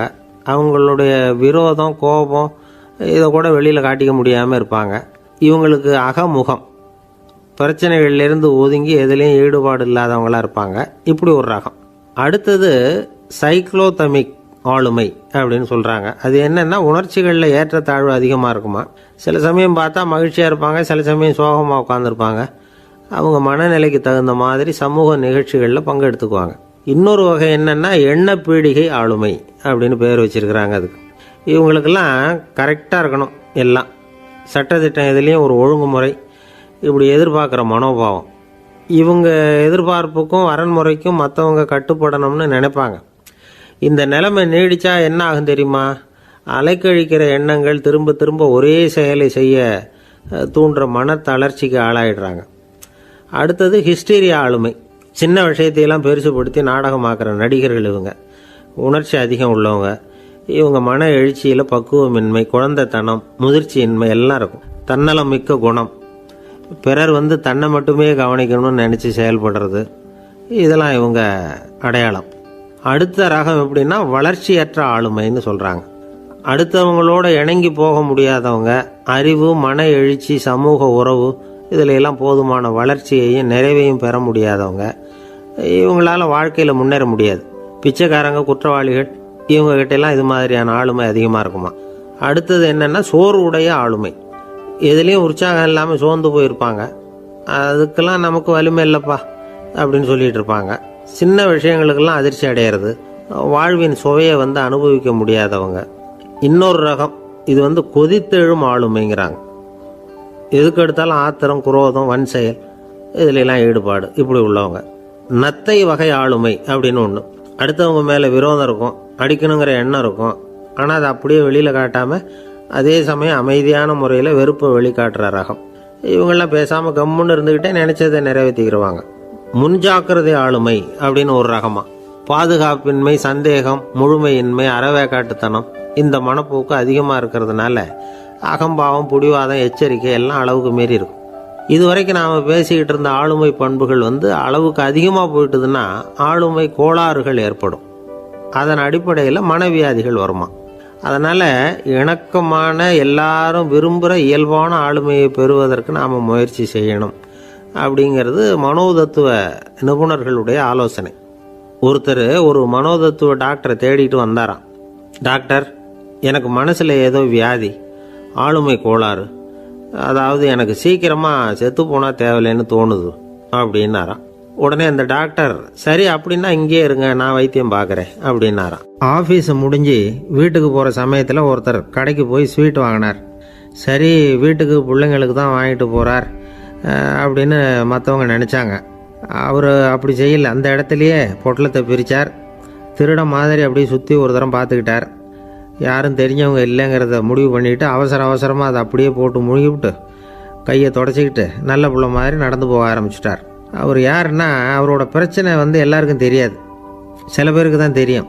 அதாவது அவர் உடம்புல சர்க்கரை இருக்குன்னு டாக்டர் சொல்லிவிட்டாராம். அதனால் வீட்டில் சர்க்கரையே இவர் கண்ணில் காட்டுறதில்ல. அதனால் இவர் யார் கண்ணிலையும் படாமல் இப்படிப்பட்ட வேலைகள்லாம் செய்கிறது வழக்கம். யாருக்கும் தெரியாமல் இப்படி ஸ்வீட்டை வாங்கி சாப்பிட்டுட்டு அவர் பாட்டுக்கு போயிடுறது. இப்படிப்பட்டவங்களுக்கெல்லாம் கொஞ்சம் ஆறுதலான தகவல் இன்றைக்கி. அது என்னென்னா, நாம் சாப்பிட்ற சர்க்கரைக்கும் நம்ம உடம்புல உள்ள சில கோளாறுகளுக்கும் அப்படி என்ன தான் சம்மந்தம் இருக்குது. இதை பற்றி சமீபத்தில் சில ஆராய்ச்சிகள்லாம் நடந்திருக்குது. ஏன்னா சர்க்கரைன்னாவே விஷம் மாதிரி அதை பார்க்குறவங்களும் சில பேர் உண்டு. சின்ன பிள்ளைங்களுக்கு வயத்தில் பூச்சி உண்டாகிறதுலேருந்து பெரியவங்களுக்கு நீரிழிவு வர்ற வரைக்கும் எல்லாத்துக்கும் சர்க்கரை தான் காரணம்னு சொல்லிகிட்டு இருக்கிறோம். ஆனால் அந்த அளவுக்கு பயப்பட வேண்டிய அவசியம் இல்லை அப்படின்னு சொல்கிறாங்க. சர்க்கரை வியாதி, இருதய நோய், பித்த நீர்ப்பை நோய் இதெல்லாம் சில நோய்கள்லாம் நாம் சாப்பிட்ற சர்க்கரைக்கும் தொடர்பு இருக்குன்னு நினைக்கிறோம். ஆனால் அப்படி சம்பந்தம் உண்டுங்கிறதுக்கு போதுமான அளவுக்கு ஆதாரம் இல்லை அப்படிங்கிறாங்க ஆராய்ச்சியாளர்கள். ஒரே ஒரு சம்பந்தம் தான் உறுதியாக இருக்குதான். அதுவும் இந்த பல் சிதைவு அப்படின்னு இருக்கு இல்லையா, அந்த சர்க்கரை சாப்பிட்றதுக்கும் இந்த பல் சிதைவுக்கும் சம்பந்தம் இருக்குது அப்படிங்கிறத மட்டும் உறுதியாக சொல்கிறாங்க. சர்க்கரைன்னா நாம் சாப்பிட்ற ஜீனி மட்டும் இல்லை, பழம், காய்கறி, பால், தேன் இப்படி எல்லாத்துலேயும் அது இருக்குது.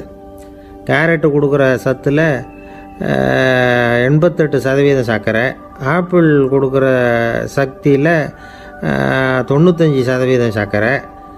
இது ஜீனி சர்க்கரை, இது ஆப்பிள் சர்க்கரை அப்படிங்கிற வித்தியாசம்லாம் உடம்புக்கு கிடையாது. ரெண்டுமே உடனடியாக சக்தி கொடுக்குது. ஒரு ஸ்பூன் சர்க்கரையில் 16 கலோரி தான் சத்து இருக்குது. அதிகமாக சர்க்கரை சாப்பிட்டா நீரிழிவு வந்துருங்கிறது தப்பான ஒரு அபிப்பிராயம்.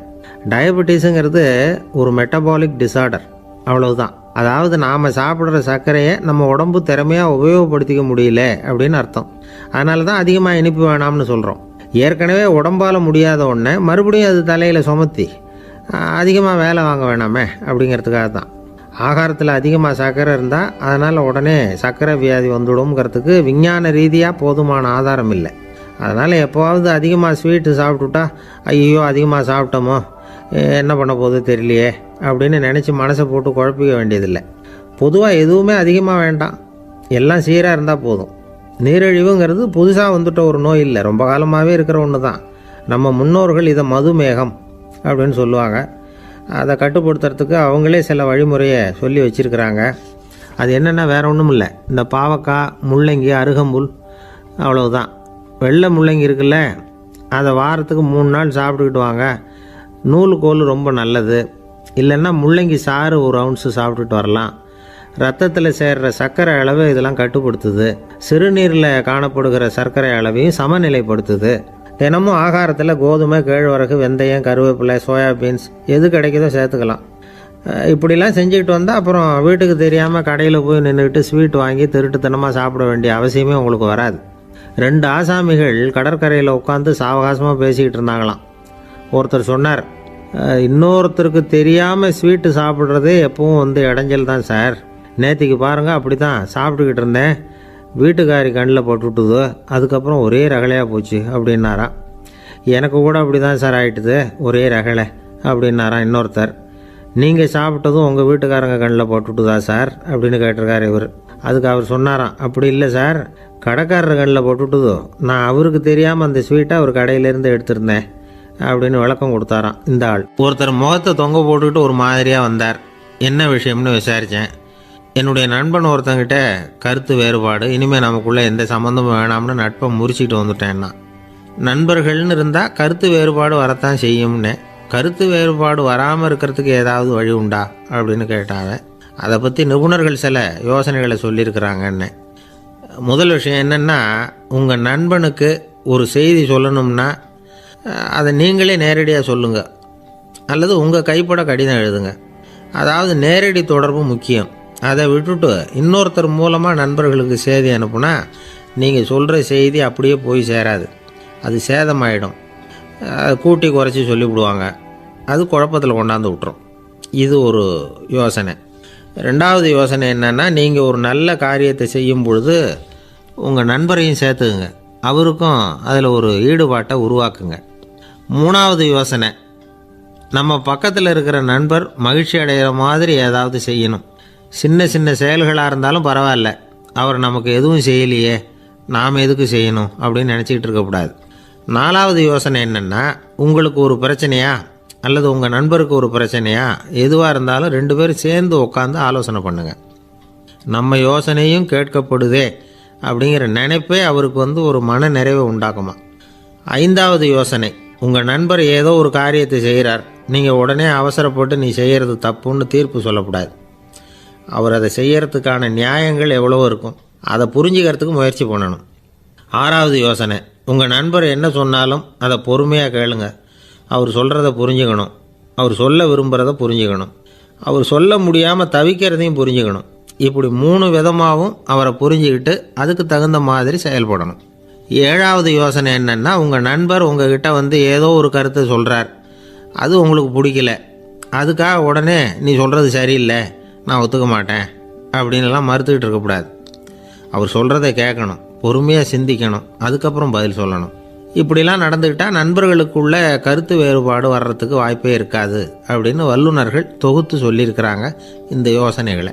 எனக்கு தெரிஞ்ச சில நண்பர்கள் உண்டு, அவங்களுக்குள்ளேயும் கருத்து வேறுபாடுகள் வராமல் இருக்கிறதுக்கு சில நுட்பங்களை கையாளுறது உண்டு. ஒருத்தர் சொன்னார், அந்த டாக்டர் சின்ன வயசுலேருந்து என் கூட பழகினவர். நாங்கள் 2 பேரும் இணை பிரியாத நண்பர்கள். இருந்தாலும் எனக்கு உடம்பு சரியில்லைன்னா நான் அவர்கிட்ட வைத்தியம் பார்த்துக்க மாட்டேன் அப்படின்னார் ஒருத்தர். ஏன் அப்படின்னு கேட்டேன். எங்கள் நட்பு கெட்டுப்படக்கூடாது இல்லையா, அதனால தான் அப்படின்னாரு இவர். ஒரு மனுஷனுக்கு 3 விதத்தில் கர்வம் உண்டாகிறதுக்கு வாய்ப்பு உண்டு. பணம், பதவி, புகழ். பணம் அதிகமாக வந்தால் கர்வம் வரலாம், பதவி பெருசாக வந்துட்டுதுன்னா கர்வம் வரலாம், புகழ் அதிகமாக போனாலும் கர்வம் வரலாம். இந்த 3 வகையான கர்வத்துக்கும் இடம் கொடுக்காம இருக்கிறாங்க பாருங்கள், அவங்க தான் சிறந்த மனிதர்கள். ஒரு பெரிய பொறுப்பில் இருக்கிறவங்களுக்கு கர்வம் வந்துடக்கூடாது. அப்படி வந்துட்டுதுன்னா அது எல்லாருக்கும் இடைஞ்சல். ஒரு ராஜா இருந்தார். அவர் ஒரு நாள் தன்னுடைய தலைநகரத்தை சுற்றி வந்துக்கிட்டு இருந்தார். ஒரு இடத்துல ஒரு அழகான நிலத்தை பார்த்தார்.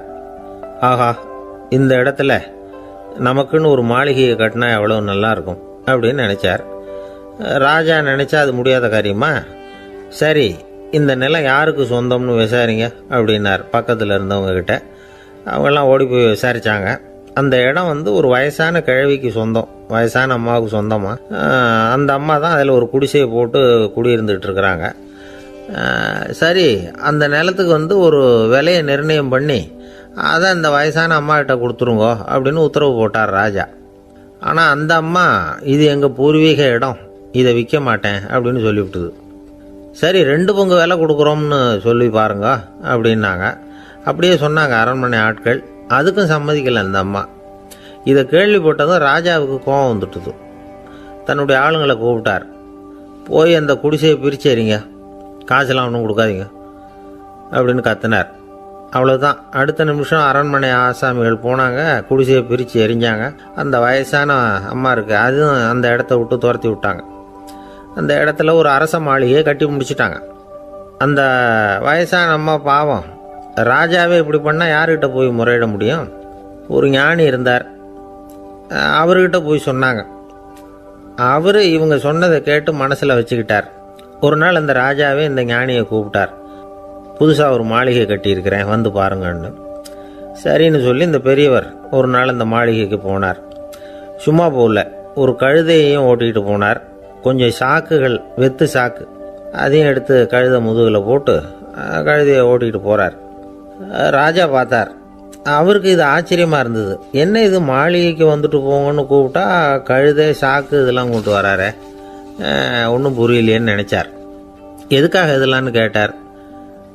அரசருடைய தோட்டத்திலேருந்து கொஞ்சம் மண் எடுத்துகிட்டு போகிறதுக்கு ஆசைப்படுறேன், அதுக்கு நீங்கள் அனுமதி கொடுக்கணும் அப்படின்னாரு இவர். இது என்ன வேடிக்கையான கோரிக்கையாக இருக்குது அப்படின்னு நினச்சார் ராஜா. இருந்தாலும் மண்ணு தானே கேட்குறாரு, எடுத்துகிட்டு போட்டுமே அப்படின்னு நினச்சார். சரின்னு அனுமதி கொடுத்தார். அந்த பெரியவர் தோட்டத்துக்கு போனார், மண்ணை வெட்டினார், சாக்கில் போட்டு நிரப்புனார். ராஜாவை கொஞ்சம் கிட்ட வாங்கன்னு கூப்பிட்டார். இந்த மண் மூட்டையை தூக்கி கழுதையோட முதுகில் வைக்கணும், கொஞ்சம் உதவி பண்ணுங்கன்னார். ஓ, பண்ணுறேனே அப்படின்னு சொல்லி ராஜா கிட்ட போனார். மூட்டையை தூக்கி பார்க்குறாரு, முடியல, திணறி போயிட்டார். இப்போ அந்த ஞானி பேசினாராம். அரசே, இந்த ஒரு சாக்கு மண்ணையே உங்களால் தூக்க முடியல, அந்த கிழவிகிட்ட இருந்து அந்த அக்கிரமமாக அபகரித்த இந்த தோட்டம் பூராவையும் சுமக்கணும்னு ஆசைப்படுறீங்களே, அது உங்களால் முடியுமா அப்படின்னு கேட்டாராம். ராஜா யோசனை பண்ண ஆரம்பித்தார். தன்னுடைய செயலுக்காக வருத்தப்பட்டாராம். அந்த வயசான அம்மாவை உடனடியாக வரவழைச்சார். தாயே, தப்பு பண்ணிட்டேன், என்னை மன்னிச்சுக்குங்க, இன்னையிலேருந்து இந்த மாளிகையும் தோட்டமும் உங்களுக்கு தான் சொந்தம் அப்படின்னு சொல்லிவிட்டாராம். போகிறப்ப இந்த உலகத்திலேருந்து எண்ணத்தை எடுத்துகிட்டு போக போகிறோம், அதனால் ரொம்பவும் அலட்டிக்க வேண்டியதில்லை, கர்வப்பட வேண்டியதில்லை அப்படிங்கிறது ஒரு பெரிய உபதேசம். ஒரு பெரிய மனுஷன் சாக கிடந்தார், ரொம்பவும் அழுதார். ஏன் அழறீங்க அப்படின்னு கேட்டாங்க சுற்றி இருந்தவங்க. நான் சாகிறதுக்காக கவலைப்படலை, நான் நம்ம ஜனங்களுக்காக எவ்வளவோ காரியம்லாம் செஞ்சுக்கிட்டு வந்தேன். நான் செஞ்சுக்கிட்டு வந்த சேவையை இனிமேல் யார் செய்ய போகிறாங்க, அது யாரால் முடியும், அதை நினச்சி தான் அழறேன் அப்படின்னாராம். ஒருத்தர் முன்னாடி வந்தார். அதுக்காக நீங்கள் கவலைப்படாதீங்க, உங்கள் சேவையை தொடர்ந்து செய்கிறதுக்கு என்ன மாதிரி இளைஞர் பட்டாலும் தயாராக இருக்குது, இருந்தாலும் எங்கள் கவலை என்னென்னா அப்படின்னு இழுத்தார். என்ன சொல்லுங்கன்னு கேட்டார் அவர். நீங்கள் இதுவரைக்கும் என்ன சேவை செஞ்சுக்கிட்டு வந்தீங்க, அதுதான் எங்களுக்கு இன்னமும் புரியாத புதிராக இருக்குது அப்படின்னாராம் அவர். இந்த காலத்து புள்ள ஒருத்தன் தன்னோட அப்பாவை பார்த்து சொன்னான், அப்பா, நான் உனக்கு உதவி செய்யலாம்னு நினைக்கிறேன், என்ன உதவி செய்யணும்னு சொல்லு அப்படின்னா. நீ சும்மா இருந்தால் அதுவே எனக்கு செய்கிற பெரிய உதவிடா அப்படின்னார் அப்பா. சும்மா இருக்கிறதும் ஒரு உதவி தான், அது மாதிரி மௌனமும் ஒரு சமூக சேவை தான் அப்படிங்கிறார் காஞ்சி பெரியவர். நமக்கு 5 புலன்கள் இருக்குது, மெய், வாய், கண், மூக்கு, செவி. இந்த 5லேயும் அதிகப்படியான வேலை எதுக்குன்னு நினைக்கிறீங்க? வாய்க்கு தான். ஏன்னா அதுக்கு 2 வேலை. இப்போ கண்ணுக்கு பார்க்குறது மட்டும்தான் வேலை, காதுக்கு கேட்குறது மட்டும்தான் வேலை, மூக்குக்கு வாசனை அறியறது தான் வேலை, உடம்புக்கு உணர்றது மட்டும்தான் வேலை. ஆனால் வாய் அப்படி இல்லை, அதுக்கு 2 வேலை. சாப்பிட்றதும் அதுதான், பேசுகிறதும் அதுதான். அதாவது வாய் ஒன்று தான் கர்மேந்திரியமாகவும் இருக்குது, ஞானேந்திரியமாகவும் இருக்குது அப்படின்னு சொல்லுவாங்க. சாப்பாட்டில் உட்காந்தா எந்தெந்த ஆகாரம் என்னென்ன ருசின்னு அறிவிக்கிற வேலையும் செய்யுது. சபையில் உட்காந்தா பாடுறது, பேசுறது, சிரிக்கிறது, இது மாதிரியான வேலையும் செய்யுது.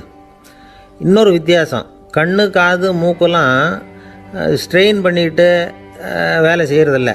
ஒரு ரோஜா பூ பார்த்தா உடனே மூக்கு அப்படியும் இப்படியும் அசைய ஆரம்பிக்கிறதில்ல. ஒரு சங்கீதத்தை கேட்ட உடனே காது ஆட ஆரம்பிக்காது.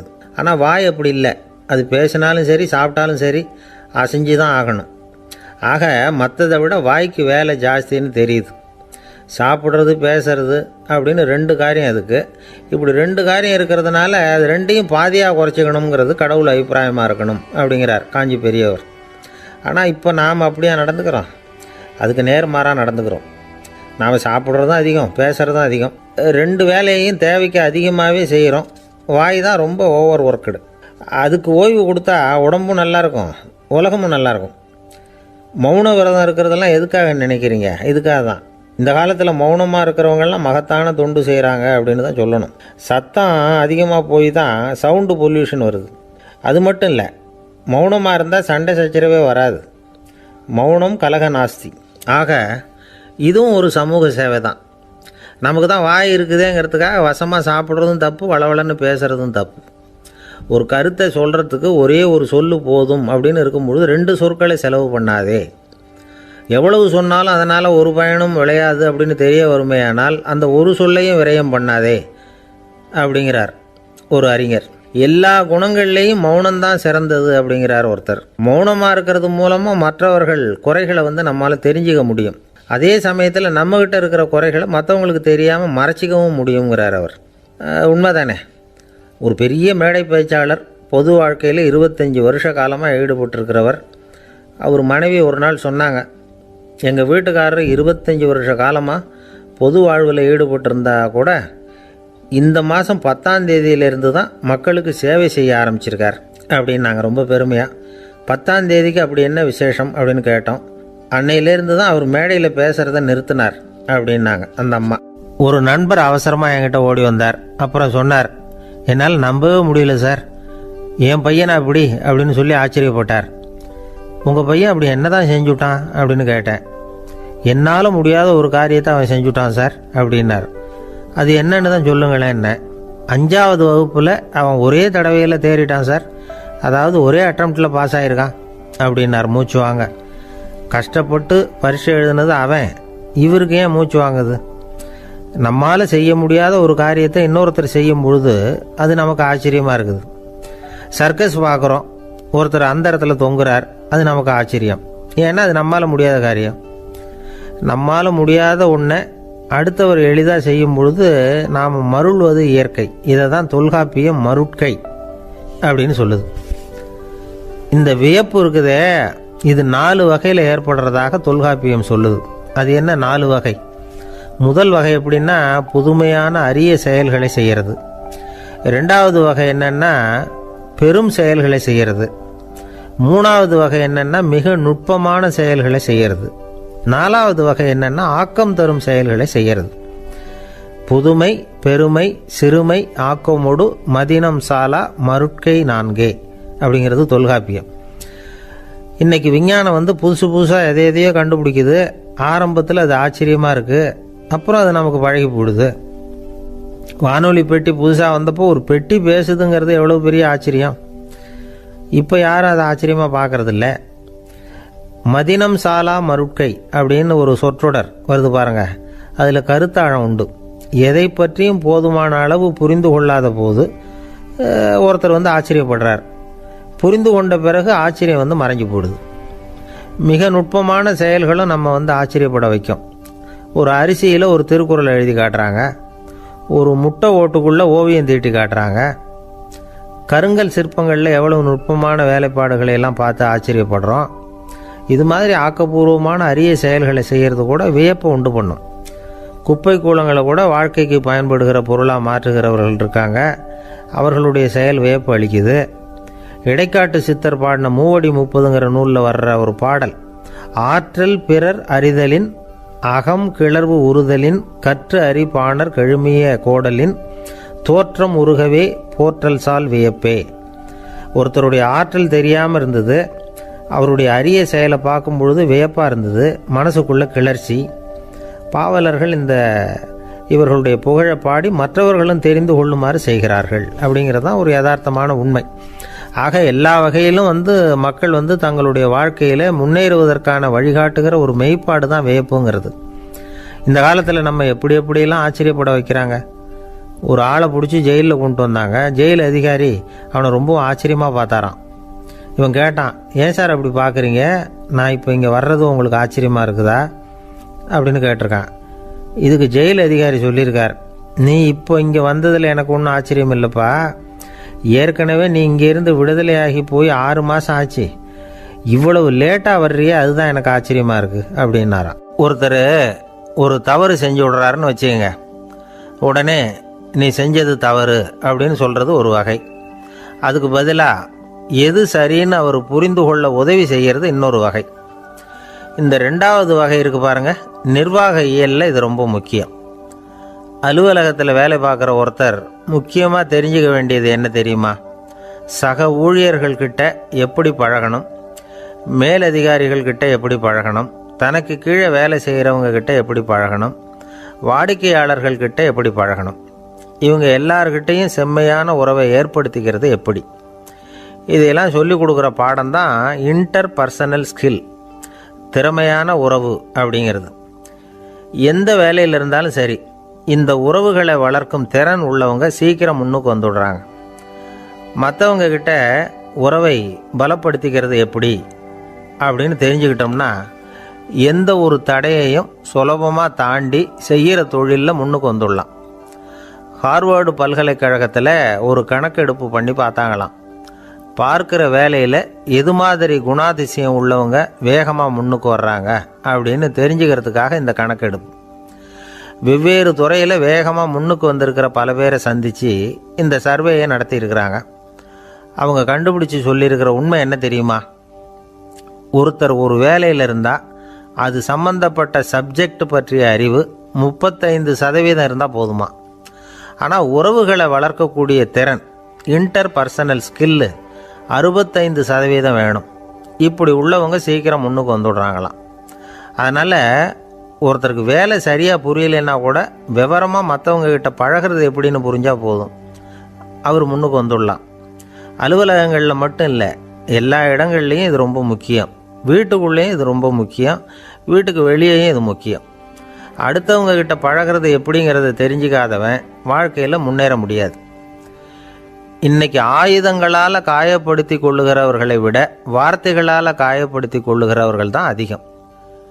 பெரியவங்க என்ன சொல்கிறாங்க தெரியுமா? நீங்கள் இந்த பூமியில் பிறந்ததன் அர்த்தம் பூர்த்தி ஆகணும்னா அடுத்தவங்களுக்கு உதவி பண்ணுங்க. அடுத்தவங்களுக்கு உதவி செய்ய முடியாவிட்டால் கூட பரவாயில்லை, ஆனால் யாரையும் புண்படுத்தி விடாதீங்க அப்படின்னு சொல்கிறாங்க. எனக்கு தெரிஞ்ச ஒருத்தர் ஒரு அலுவலகத்தில் வேலை பார்க்குறார். அவர் சொல்லுவார், எனக்கு இந்த இன்டர் பர்சனல் ஸ்கில் ரொம்ப அதிகம் சார், சக ஊழியர்கள்கிட்ட ரொம்ப சுமூகமாக நடந்துக்குவேன். என் கூட வேலை பார்க்குற ஒருத்தருக்கு ஏதாவது ஒரு கஷ்டம்னா அந்த சமயத்தில் அவர் செய்ய வேண்டிய வேலையை நான் செஞ்சுருவேன் சார் அப்படிம்பார். நான் அவர்கிட்ட சமீபத்தில் அப்படி ஏதாவது செஞ்சுருக்கீங்களா அப்படின்னு கேட்டேன். செஞ்சுருக்கேன் சார். போன வாரம் புதன்கிழமை ஆஃபீஸில் என் பக்கத்து சீட்டுக்காரருக்கு வயிற்று வலி, உடனே நான் மெடிக்கல் லீவ் போட்டுவிட்டு எங்கள் வீட்டுக்கு போயிட்டேன் சார் அப்படின்னார். ஒரு அம்மா தெருவில் உட்காந்து என்னத்தையோ தேடிட்டு இருக்கிறாங்க. அந்த அம்மா ஒரு சுஃபி ஞானி. அவங்க பேர் என்னென்னா ரபியா அல் அடாவியா. அந்த அம்மாவுக்கு கண் கூட தெளிவாக தெரியாது. அந்த பக்கமாக வந்த சில பேர் இவங்களுக்கு உதவி செய்கிறதுக்காக வந்தாங்க. என்ன தேடிட்டு இருக்கிறீங்க அப்படின்னு கேட்டாங்க. இதுக்கு அந்த அம்மா, அந்த கேள்வி அவ்வளோ முக்கியத்துவம் இல்லை, நான் தேடிட்டு இருக்கிறேன், உங்களால் முடிஞ்சால் எனக்கு உதவி பண்ணலாம் அப்படின்னாங்களாம். உதவி செய்ய வந்தவங்களுக்கு ஆச்சரியம். எதை தேடுறோங்கிறது தெரியாமல் இப்படி ஏன் நேரத்தை செலவழிக்கிறீங்க, நாங்கள் எப்படி உங்களுக்கு உதவ முடியும், எங்களுக்கு ஒன்றும் புரியலையே அப்படின்ட்டுருக்காங்க. சரி, உங்களை திருப்தி பண்ணுறதுக்காக சொல்கிறேன், ஒரு குண்டூசி தொலைஞ்சி போச்சு, அதை தேடுறேன் அப்படின்னாங்களாம் அந்த அம்மா. அதுக்கப்புறம் இவங்களும் சேர்ந்து தேட ஆரம்பிச்சிட்டாங்க. கொஞ்ச நேரம் ஆச்சு, ஒன்றும் கிடைக்கல. உதவி செய்ய வந்தவங்களும் அழுத்து போட்டாங்க. அப்புறம் கேட்டாங்க, இதை பாருங்கம்மா, இது ரொம்பவும் பெரிய தெரு, அகலமான தெரு, அதனால் குறிப்பாக நீங்கள் எந்த இடத்துல அந்த குண்டூசியை தொலைச்சிங்க அதை சொல்ல முடியுமான்னாங்களாம். இதுக்கு அந்த அம்மா, நீங்கள் மறுபடியும் அர்த்தமில்லாத கேள்வியை கேட்குறீங்க, உங்கள் கேள்விக்கும் நான் தேடுறதுக்கும் என்ன சம்பந்தம்னாங்களாம். இதை கேட்டதும் அவங்க ஒரு மாதிரி ஆயிட்டாங்க. என்னம்மா நீங்கள் பைத்தியம் மாதிரி பேசுகிறீங்க அப்படின்னாங்களாம். சரி, உங்களை மறுபடியும் திருப்திப்படுத்துறதுக்காக சொல்கிறேன், அதை நான் எங்கள் வீட்டில் தொலைச்சுட்டேன் அப்படின்னாங்களாம். அப்புறம் எதுக்காக இங்கே தேடிட்டு இருக்கிறீங்க அப்படின்னு கேட்டிருக்காங்க. ஏன்னா இங்கே தான் வெளிச்சம் அதிகமாக இருக்குது, அங்கே வீட்டுக்குள்ளே இருட்டாக இருக்குது, அதனால் இங்கே தேடுறேன், வெளிச்சம் உள்ள இடத்துல தானே தேட முடியும் அப்படின்னாங்களாம் அந்த ஞானி. இந்த கதைக்கு என்ன அர்த்தங்கிறத பெரியவங்க சொல்கிறாங்க. அதாவது இந்த தேடுதல்ங்கிறது ஒரு வியாதி. அது நம்ம சதா அலைய வைக்கும், பைத்தியமாக மாற்றுறதுக்கு முயற்சி பண்ணோம். ஒரு காலம் அது நிறைவு அடையவே அடையாது. வாழ்வுங்கிறது ஒரு புரிந்து கொள்ள முடியாத, சதா இயங்கி கொண்டிருக்கிற ஒரு செயல். அதுக்கு ஆரம்பமும் இல்லை, முடிவும் கிடையாது. எதையோ தேடணும் அப்படிங்கிற உந்துதல் நமக்குள்ளே இருக்கும், ஆனால் குறிப்பாக எதை தேடிட்டு இருக்கிறோம் அப்படிங்கிறது புரியாது. அப்படி ஏதாவது ஒன்றை தேடி அடைஞ்சிடுறோம்னு வச்சுக்கோங்க, உடனே ஒரு அதிருப்தி வந்துடும். அதனால் வாழ்க்கைங்கிறது சலிப்பு நிறைந்தது அப்படிங்கிற எண்ணத்தை உண்டாக்கிக்கிறோம். ஒன்று அடைஞ்சதுக்கு அப்புறம் இன்னொன்று தேட ஆரம்பிச்சிருவோம். ஆக இந்த தேடல்ங்கிறது நாம் ஒன்று அடைஞ்சாலும் அடையாவிட்டாலும் தொடர்ந்து நடந்துக்கிட்டு தான் இருக்கும். இதுக்கு முடிவே கிடையாது. இந்த உண்மையை நாம் நல்லா புரிஞ்சுக்கணும் அப்படிங்கிறது பெரியவங்களுடைய கருத்து. ஏழையும் தேடுறான், பணக்காரனும் தேடுறான், நோயாளியும் தேடுறான், நோய் இல்லாதவனும் தேடுறான், அதிகாரம் உள்ளவனும் தேடுறான், அதிகாரம் இல்லாதவனும் தேடுறான், முட்டாளும் தேடுறான், அறிவாளியும் தேடுறான். ஆனால் யாரும் இதை தான் தேடி சாதிக்க போகிறோம், இதுதான் முடிவு அப்படின்னு திட்டவட்டமாக சொன்னதில்லை. ஒன்று அடைஞ்சதும் இன்னொன்று தேட ஆரம்பிச்சிடுறாங்க, அவ்வளோதான். அதாவது உங்களின் தேடுபவர் உங்கள் உள்ளேதான் இருக்கிறார், அவரை தேடி கண்டுபிடியுங்கள். இதுதான் ஞானிகள் நமக்கு சொல்லுகிற ஒரு ஆலோசனை. நம்மால் ஒருத்தன் ஜெயிலில் இருந்தான். இன்னொரு கைதி அவனை பார்த்து கேட்டான், ஏன்பா உன்னை பார்க்கறதுக்கு வெளியிலேருந்து யாருமே இங்கே வர்றது இல்லையே, உனக்கு சொந்தக்காரங்களே கிடையாதா அப்படின்னு கேட்டானா. ஏன் இல்லை, எனக்கு சொந்தக்காரங்க நிறைய பேர் உண்டு, அவங்க என்னை பார்க்க வராததுக்கு காரணம் வேற அப்படின்ட்டுருக்கான் இவன். என்ன காரணம்னு கேட்டான் அவன். அதுக்கு இவன் சொன்னானா, அதுக்கு என்ன காரணம்னா அவங்க எல்லாரும் இங்கே உள்ளேயே இருக்கிறாங்க அப்படின்னானா. ஒரு சீன தேசத்து அரசர் இருந்தார். அவருக்கு வயசாயிட்டுது. அவருக்கு அடுத்தபடியாக அவருடைய புள்ள பட்டத்துக்கு வரணும், ஆட்சி பொறுப்பை ஏற்றுக்கணும். ஒரு நல்ல தலைவனுக்கு இருக்க வேண்டிய பண்புகள்லாம் தன்னுடைய மகனுக்கு இருக்கணும்னு விரும்பினார் அந்த அரசர். அதனால் இளவரசனை பக்கத்தில் இருந்த ஒரு குரு கிட்ட அனுப்புனார். இளவரசன் அவர்கிட்ட போய் சேர்ந்தான். அந்த குரு என்ன பண்ணார் தெரியுமா, இவனை பார்த்து சொன்னார், இதை பாருப்பா, நீ என்ன பண்ணுற, இப்போவே பக்கத்தில் இருக்கிற காட்டுக்கு போ, நடு காட்டில் போய் ஒரு இடத்துல உட்காந்துக்கோ, அங்கே என்னென்ன சத்தம்லாம் உன் காதில் விழுதுன்னு கவனித்து கேளு, உன் காதில் விழுந்த ஓசைகள் என்னென்னங்கிறத என்கிட்ட சொல்லு, அதுதான் எனக்கு தெரியணும், உனக்கு வேலையும் அதுதான் அப்படின்னு சொல்லி அனுப்பி வச்சுட்டார். இளவரசன் காட்டுக்கு போனான். குரு சொன்னபடியே ஒரு இடத்துல உட்காந்து கவனித்து கேட்டான். அதுக்கப்புறம் குருக்கிட்ட திரும்பி வந்தான். என்னென்ன சத்தம்லாம் கேட்ட அப்படின்னு கேட்டார் குரு. குருவே, காட்டில் நான் பறவைகள் சத்தம்லாம் கேட்டேன், மிருகங்களின் ஓசையையும் கேட்டேன், இதை தவிர இடி மின்னல் மழை இதுகளோட சத்தத்தையும் கேட்டேன் அப்படின்னா. குரு யோசனை பண்ணார், நீ இன்னமும் சரியாக கேட்கல, அதனால் மறுபடியும் காட்டுக்கு போ, கொஞ்ச நாள் தங்கியிருந்து கேட்டுட்டு வா அப்படின்னார். இளவரசனுக்கு ஒன்றும் புரியல. இருந்தாலும் குருவின் கட்டளையாச்சே, மறுக்க முடியுமா? உடனே அவன் மறுபடியும் காட்டுக்கு போனான். ஒரு இடத்துல உட்காந்தான். கொஞ்ச நேரம் உன்னிப்பாக கவனித்து கேட்டான். சில நாள் கழித்து குருக்கிட்ட திரும்பி வந்தான். குருவே, இந்த தடவை சில துல்லியமான சத்தங்களை எல்லாம் கேட்டான். தேனி பறக்கிற சத்தம், நீரோடையின் மெல்லிய ஓசை, இதெல்லாம் கேட்டேன்னா. குரு சிரிச்சார். நீ மறுபடியும் காட்டுக்கு போ, இன்னும் சில நாள் அங்கே இரு, முழுமையாக கவனமாக கேட்டுக்கிட்டு வா அப்படின்னு சொல்லி அனுப்பி வச்சுட்டார். இளவரசனுக்கு குழப்பம் அதிகமாயிட்டுது. ஒன்றுமே புரியல. மறுபடியும் காட்டுக்கு போனான். மௌனமாக ஒரு இடத்துல உட்காந்துட்டான். அப்படியே தியானத்தில் ஆழ்ந்துட்டான். சில நாளில் அவனுக்கு இதுவரை கேட்காத ஓசைகள்லாம் கேட்க ஆரம்பிச்சிட்டுது. இதைத்தான் நான் கேட்கணும்னு என்னுடைய குரு எதிர்பார்த்துருக்கிறாருங்கிறத புரிஞ்சுக்கிட்டான். உடனே குரு கிட்ட ஓடனான். குருவே, இந்த தடவை காதுகளுக்கு கேட்க முடியாத சில ஓசைகளை கூட என்னால் உணர முடிஞ்சுது. பூ மலருகிற ஓசை, சூரியனால் பூமி சூடாகிறப்போ எழுகிற ஓசை, காலை பனித்துளியை இந்த புல்லுலாம் குடிக்கிற ஓசை, இது எல்லாம் என்னால் நல்லா கேட்க முடிஞ்சுது அப்படின்னா. குருவுக்கு இப்போ தான் திருப்தி ஏற்பட்டு தான் இளவரசனை பார்த்து சொன்னார், இதை பாருப்பா, இப்போ தான் நாட்டை ஆளுகிற தகுதி உனக்கு வந்திருக்குது அப்படின்னு சொல்லி அதுக்கு விளக்கமும் கொடுத்தாராம். எந்த அரசன் தன்னுடைய மக்களின் எதையும் பேசுகிற மௌன மொழியை, மௌன வார்த்தைகளை கேட்குறானோ அவன்தான் ஆள தகுதி உள்ளவன்.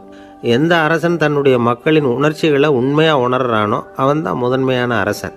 போலி வார்த்தைகளை மட்டும் கேட்டுட்டு பல மௌன ராகங்களை காதில் வாங்கிக்காதவன் அரசனே இல்லை. எந்த நாட்டில் எப்போ ஒரு அரசன் தன்னுடைய மக்களின் உணர்ச்சிகளை கேட்க மறுக்கிறானோ அன்னையிலேருந்தே அந்த நாடு அழிய தொடங்குது அப்படின்னு அர்த்தம். இதுதான் அந்த குரு இளவரசனுக்கு போதிச்சது. வாயால் பேசுகிறத மட்டும் கேட்டு ஏமாறக்கூடாது, உணர்ச்சிகளையும் கேட்கறதுல தான் மனப்பக்குவம் உண்டாகும். மக்கள் உணர்ச்சிகளை புரிந்து கொள்ளாத அரசர்கள் நீடிச்சிருக்க முடியாது. அது மாதிரி நாடுகளில் அடிக்கடி குழப்பம் தான் உண்டாகும். அப்படி இருந்தால் அடிக்கடி ஆட்சி மாறிக்கிட்டு இருக்கும். அப்படிப்பட்ட ஒரு தேசம், அங்கே ஒரு சிறைச்சாலையில் 3 கைதிகள் பேசிக்கிட்டு இருந்தாங்க. ஒருத்தன் சொன்னான், நான் இந்த நாட்டு ராஜாவை எதிர்த்து பேசிக்கிட்டு இருந்தேன், அதனால் என்னை பிடிச்சி கொண்டாந்து இங்கே போட்டுட்டாங்க அப்படின்னு நான் ஒருத்தன்.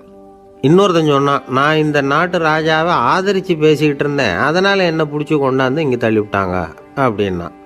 அது சரி, நீ என்ன தப்பு பண்ண அப்படின்னு சொல்லி 3வது ஆளை பார்த்து இவங்க கேட்டாங்க. அதுக்கு அந்த ஆள் சொல்கிறான், நான் தான் இந்த நாட்டு ராஜா அப்படின்னானா. ஒரு ஆசாமி வேகமாக ஓடிக்கிட்டு இருந்தான். ஏன் இப்படி ஓடுறேன்னு கேட்டார் இன்னொருத்தர். அங்கே ஒரு ஆள் அடிபட்டு கிடக்கிறான், அதை பார்த்தேன், உடனே ஓடுறேன்னா. எங்கேன்னு கேட்டார். ஆஸ்பத்திரிக்குன்னா. ஒரு ஆள் அடிபட்டு கிடக்கிறத பார்த்தா உடனடியாக நாம் செய்ய வேண்டியது முதல் உதவி, அதுக்கப்புறம் தான் ஆஸ்பத்திரி. இன்றைக்கி விபத்துங்கிறது சர்வசாதாரணமாக நடந்துக்கிட்டு இருக்குது. வாகன விபத்து, வெடிகுண்டு விபத்து, தீ விபத்து, கட்டடம் சரியறது, பூகம்பம், இப்படி நிறைய நடக்குது. ஒரு விபத்தை பார்த்துட்டா நம்மளில் பல பேர் நமக்கு என்னத்துக்கு வம்புன்னு ஒதுங்கி போயிடுறதும் உண்டு. சில பேர் துணிஞ்சு கிட்ட போய் உதவி செய்கிறதும் உண்டு. அப்படி உதவி செய்ய நினைக்கிறவங்களுக்கு உபயோகப்படுற தகவல் இது. விபத்தில் காயமடைஞ்சவங்களை 3 பிரிவாக பிரிக்கலாமா. முதல் வகை கொஞ்சம் சீரியஸானது, உயிருக்கு உடனே ஆபத்து தரக்கூடியது. மூளை காயம், முகம், கழுத்து காயங்கள், இருதயம், நுரையீரல் காயங்கள், வயத்தில் உள்ளுறுப்பு காயங்கள், அதிகப்படியான இரத்தப்போக்கு, இதனால எல்லாம் பாதிக்கப்பட்டிருந்தால் அது முதல் வகை அப்படின்னு நாமளே மனசுக்குள்ளே முடிவு பண்ணிக்கணும். இவங்களுக்கெல்லாம் உடனடியாக முதல் உதவி கொடுக்கணும். தாமதப்படுத்தாமல் ஆஸ்பத்திரிக்கு கொண்டுகிட்டு போயிடணும். இப்படி கொஞ்சம் எச்சரிக்கையாக நடந்துக்கிட்டால் அவங்களில் பல பேரை காப்பாற்றி போடலாம். 2வது வகை எப்படின்னா, முதல் உதவி விரைவாக கிடைச்சா உயிர் பிழைக்கக்கூடிய மார்பு காயங்கள், கைகால் எலும்பு முறிவு, இடுப்பு முதுகெலும்பு காயம், சீரான இரத்த சேதம், இப்படிப்பட்டவங்களை 2வது வகையாக பிரிக்கணும். ஆபத்து இல்லாத சிராய்ப்புகள், சிறு காயங்கள், இரத்த உறைவுகள், இதனால் பாதிக்கப்படுறவங்க 3வது வகை. ஒருத்தர் தலையில் அடிபட்டு நினைவு இழந்துட்டார்னு வச்சுங்க, அவருக்கு வாந்தி வர்றதுனால புறையேறி மூச்சு அடைப்பு உண்டாகும். இப்படி ஆகாமல் இருக்கிறதுக்காக தலையை ஒரு பக்கமாக சாய்ச்சி வைக்கலாம். நாடி துடிப்பையும் இதய துடிப்பையும் தொட்டு பார்க்கணும். அது குறைஞ்சிருந்தாலும் சரி, நின்று இருந்தாலும் சரி, அவர் மார்பை நிமிஷத்துக்கு 80 தடவை உள்ளங்கையால் அழுத்தி இதய துடிப்பை மீட்கிறதுக்கு உதவி பண்ணணும். கழுத்தில் காயம்பட்டாலும் ஆபத்து அதிகம். கழுத்துக்கு அடியில் ஒரு துண்டை மடித்து வைக்கலாம். 2 பக்கமும் சின்ன தலையணை அல்லது துணி மடிப்புகளை வச்சு கழுத்தை அதிகமாக அசையாமல் பார்த்துக்கலாம். முதுகெலும்பு முறிஞ்சிருக்குமோ அப்படிங்கிற சந்தேகம் இருந்ததுன்னா அவரை அதிகமாக அசைய விடக்கூடாது. அதிகமாக அசைஞ்சால் தண்டு இடத்துல பாதிப்பு ஏற்பட்டு கைகால் விளங்காமல் போயிடும். அவரை ஒரு கனமான போர்வை இல்லைன்னா பாயில் படுக்க வச்சு 4 பேர் மெதுவாக தூக்கி மருத்துவ உதவிக்கு அனுப்பி வைக்கலாம். கையெலும்பு முறிஞ்சிருந்தால் முறிஞ்ச பாகத்தை உடம்போடு சேர்த்து அசையாமல் கட்டி போடலாம். கால் எலும்பு முறிஞ்சிருந்தால் மற்ற காலோடு சேர்த்து கட்டி போடலாம். முறிஞ்ச பாகம் தொங்காமல் பார்த்துக்கணும், அப்போ தான் வீக்கம் உண்டாகாமல் இருக்கும். வெட்டு காயம், குண்டடிப்பட்ட காயம், இதிலெல்லாம் ரத்தப்போக்கு அதிகமாக இருக்கும். ரத்தம் வெளியேற ஆபத்து அதிகம். சுத்தமான துணியை பல மடிப்புகளை மடித்து காயத்தின் மேலே வச்சு அழுத்தமாக ஒரு 10 நிமிஷம் பிடிச்சிக்கணும். ரத்தம் நின்ன உடனே காயத்துக்கு கட்டு போடலாம். சில சமயம் காயம்பட்ட பாகத்தை உயரமாக தூக்கி பிடிச்சிக்கிட்டா தான் ரத்த கசிவு நிற்கும். இந்த விவரங்களையெல்லாம் கொஞ்சம் மனசில் வாங்கி வச்சுக்கிட்டோம்னா சமயத்தில் உதவும். ஏன்னா இந்த காலத்தில் விபத்து எந்த ரூபத்தில் எப்போ வரும்னு யூகிக்கவே முடியல. நண்பர் ஒருத்தர் சொன்னார், நேற்றுக்கு பாருங்க சார், என் கண்ணு முன்னாடியே ஒரு சின்ன விபத்து நடந்ததுன்னார். என்னன்னு விசாரித்தோம். ஒரு பஸ்ஸில் வந்துக்கிட்டு இருந்தேன்.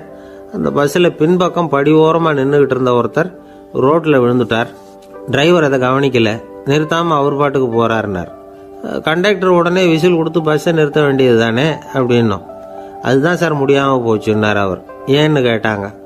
தவறி கீழே விழுந்ததே அந்த கண்டக்டர் தான் சார் அப்படிங்கிறார். ஒரு நண்பர், அவர்கிட்ட பேசிக்கிட்டு இருந்தேன். மனித உறவுகள் பற்றி அவர் சொல்லிகிட்டு இருந்தார். அமெரிக்காவில் தந்தை மகன் உறவு எப்படி இருக்குது அப்படிங்கிறத விளக்கிறதுக்கு அவர் ஒரு கதையை சொன்னார்.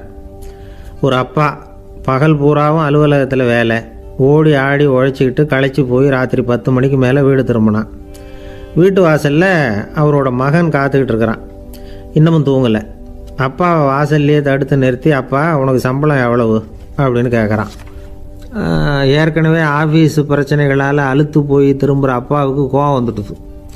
என்னடா இப்படிலாம் கேளுன்னு உங்கள் அம்மா உனக்கு சொல்லி கொடுத்தாளா அப்படின்னு சொல்லிவிட்டு உள்ளே போய் சட்டையை கட்டி மாட்டி விட்டு குளிச்சு விட்டு மறுபடியும் வெளியில் உடையை மாற்றுகிற சமயம் அப்போ மறுபடியும் மகன் உள்ளே நிற்கிறான் அவர் முன்னாடியே. அப்பா உனக்கு எவ்வளவு சம்பளங்கிறான் மறுபடியும். அப்பாவுக்கு எரிச்சல் அதிகமாகிட்டுது. மணிக்கு $20 போதுமா அப்படின்னார். அப்படின்னா எனக்கு ஒரு $10 தர முடியுமான்னா மகன். இதுக்கு தான் என் சம்பளம் எவ்வளவுன்னு கேட்டியா?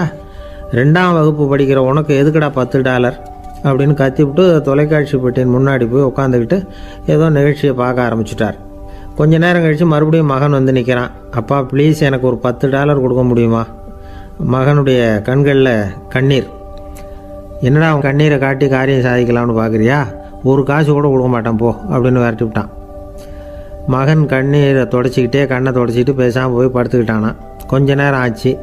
அப்பாவோட கோபம் கொஞ்சம் கொஞ்சமாக குறைஞ்சிது. பிள்ளைகிட்ட கோபமாக கத்துனது தப்பு தாங்கிறது புரிஞ்சுது அவனுக்கு. எழுந்திரிச்சு போனான், படுக்கை இறக்கி போனான். மகனை பார்த்தான். அவன் தலையணையை கட்டி பிடிச்சிக்கிட்டு அழுதுகிட்டு இருக்கிறான். அவனை மெல்ல நெருங்கி அவங்ககிட்ட எதமாக பேசுகிறதுக்கு ஆரம்பித்தானான். எதுக்குடா உனக்கு $10 பள்ளிக்கூடத்தில் கேட்டாங்களா அப்படின்னு கேட்டானான். மகன் சொல்லியிருக்கான், இல்லை டாடி, உனக்கு 1 மணி நேரம் சம்பளம் $20ன்னு சொன்னேன். நீ ஏற்கனவே எனக்கு கொடுத்த பாக்கெட் மணி $10 என்கிட்ட இருக்குது. இப்போ நீ இன்னொரு $10 கொடுத்தீங்கன்னா அதையும் சேர்த்து $20 ஆகிடும்.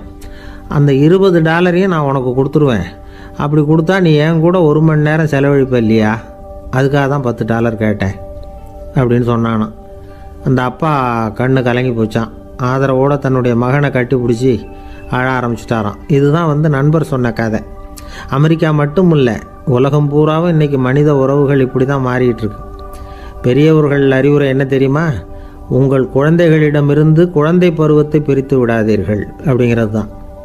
அதாவது இன்றைய குழந்தைகள் தங்கள் பிருந்தாவனத்தை இழந்து விடுகிறார்கள் அப்படிங்கிறது அவங்களுடைய கருத்து. இந்த நிலைக்கு நாம் காரணமாக இருந்துடக்கூடாது. குழந்தைகளோட விளையாடுவோம், குடும்பத்தோடு உறவாடுவோம் அப்படிங்கிறது தான் நம்முடைய நோக்கமாக இருக்கணும். இன்றைய உறவு முறைக்கு இன்னொரு உதாரணம் சொல்லுவாங்க. ஒருத்தர் வந்தாராம். அவர் பக்கத்தில் ஒரு சின்ன பையன். நாம் அவரை விசாரிக்கிறோம், யார் இந்த பையன் அப்படின்னா அவர் சொல்கிறார், இவன் எனக்கு தூரத்து உறவு அப்படின்னாராம். இந்த தூரத்து உறவுன்னா எப்படின்னு இருக்கான். இதுக்கு அவன் சொல்லியிருக்கிறான், இவன் எங்கள் அப்பாவுக்கு 8வது புள்ள அப்படின்னானான். ஒரு ஊரில் ஒரு பெரிய ஞானி இருந்தார். அவர் படுக்கையில் இருந்தார். இன்னும் கொஞ்ச நேரம்தான் அவர் இந்த உலகத்தில் இருக்க போகிறார். அவரை சுற்றி ஏகப்பட்ட கூட்டம். ஏற்கனவே அவருடைய உபதேசங்களை கேட்டவங்க பல பேர் அவரை சுற்றி நிற்கிறாங்க. அந்த ஞானி மெதுவாக கண்ணை திறந்து பார்க்குறார். எல்லாரும் அவருடைய கடைசி வார்த்தையை கேட்கறதுக்காக அவளோட காத்துக்கிட்டு இருக்கிறாங்க. அந்த ஞானி மெதுவாக பேச ஆரம்பித்தார். நான் என்னுடைய வாழ்நாள் பூராவும் உங்களுக்கு நிறைய போதனைகள் சொல்லிக்கிட்டு இருக்கிறேன். பேரானந்தம், மகிழ்ச்சி, தியானத்தன்மை, இதை பற்றியெல்லாம் சொல்லியிருக்கிறேன். இப்போ நான் வேற ஒரு கரைக்கு போய்கிட்டு இருக்கிறேன். நான் இனிமேல் இந்த கரையில் இருக்க மாட்டேன். நீங்கள் நான் சொன்னதையெல்லாம் கேட்டீங்க, ஆனால் எதையும் நீங்கள் நடைமுறைப்படுத்தி பார்க்கல. எல்லாம் கேட்டதோடு சரி, அதோடு விட்டுவிட்டீங்க. அப்புறம் அதை தள்ளி போட்டுக்கிட்டே வந்துட்டீங்க. மேலும் அதை தள்ளி போடுறதுல எந்த பிரயோஜனமும் கிடையாது. இப்போ நான் போய்கிட்டு இருக்கிறேன். உங்களில் யாராவது என்னோட வர்றதுக்கு தயாரா அப்படின்னு கேட்டார். அவ்வளவுதான், யாரும் வாயை திறக்கல. ஒரே மௌனம், சத்தமே இல்லை. ஒருத்தர் பார்த்துக்கிட்டே நிற்கிறாங்க. அந்த கூட்டத்தில் ஒரு ஆள் அந்த ஞானி கூடவே 40 வருஷத்துக்கு மேலே இருந்திருக்கிறான். அவனும் வாயை திறக்காமல் இன்னொருத்தன் முகத்தை பார்த்துக்கிட்டே நிற்கிறான். இந்த சமயத்தில் பின்னாடி நின்றுக்கிட்டு இருந்த ஒருத்தன் கையை தூக்கினான். ஞானி அவனை பார்த்தார். சரி, ஒருத்தனுக்காவது நம்மோட வர்றதுக்கு தைரியம் இருக்குது அப்படின்னு நினச்சார். ஆனால் அந்த ஆள் என்ன சொன்னான் தெரியுமா? ஐயா, நீங்கள் கேட்குறப்போ நான் உடனே எழுந்திருக்கல, கையை மட்டும்தான் தூக்கினேன். என்ன காரணம்னா, நான் எப்படி அடுத்த கரைக்கு வந்து சேர்றதுங்கிறது தெரிஞ்சுக்கிறதுக்காகத்தான். அந்த விவரத்தை மட்டும் இப்போ உங்ககிட்ட இருந்து நான் தெரிஞ்சுக்க ஆசைப்படுறேன். ஏன்னா இப்போ நான் உங்கள் கூட வர்றதுக்கு தயாராக இல்லை. எவ்வளவோ காரியங்களை நான் இன்னும் இங்கே முடிக்க வேண்டி இருக்குது. வீட்டுக்கு ஒரு விருந்தினர் வந்திருக்கிறார். என்னுடைய இளைய மகனுக்கு கல்யாணம் பண்ணி வைக்கணும். அதனால் இன்றைக்கி உங்கள் கூட வர முடியாது. அது மட்டும் இல்லை, இப்போ உங்கள் கூட அடுத்த கரைக்கு வந்தால் திரும்பி வர முடியாதுன்னு வேறு சொல்கிறீங்க. அதனால் இப்போ நான் வரல. இன்னொரு நாள் நிச்சயமாக நான் வர்றேங்க, வந்து உங்களை சந்திக்கிறேன். அதனால் இப்போ நீங்கள் இன்னொரு தடவை எங்களுக்கு விளக்கமாக சொல்லணும். ஏற்கனவே பல தடவை சொல்லியிருக்கிறீங்க. தயவு பண்ணி இப்போ ஒரு தடவை சொன்னீங்கன்னா சௌரியமாக இருக்கும். அந்த அடுத்த கரையை அடையிறது எப்படி? இப்போ ஒரு தடவை அதை விளக்கமாக சொல்லிட்டீங்கன்னா நல்லா ஞாபகப்படுத்திக்குவேன். அது சரியான சமயம் வர்றப்போ இது எனக்கு உதவியாக இருக்கும் அப்படின்னு நானா. ஆனால் உண்மை என்ன தெரியுமா? அந்த சரியான சமயம் வரவே இல்லை அப்படிங்கிறது தான் உண்மை. இப்படி அந்த கதை முடியும். இந்த கதை அந்த ஒரு ஆளுக்கு மட்டும் இல்லை, கிட்டத்தட்ட எல்லாருக்குமே அது பொருந்தும் அப்படிங்கிறாங்க விவரம் தெரிஞ்சவங்க. எல்லாருமே அந்த சரியான தருணத்துக்காக தான் காத்துக்கிட்டு இருக்கிறாங்களாம்.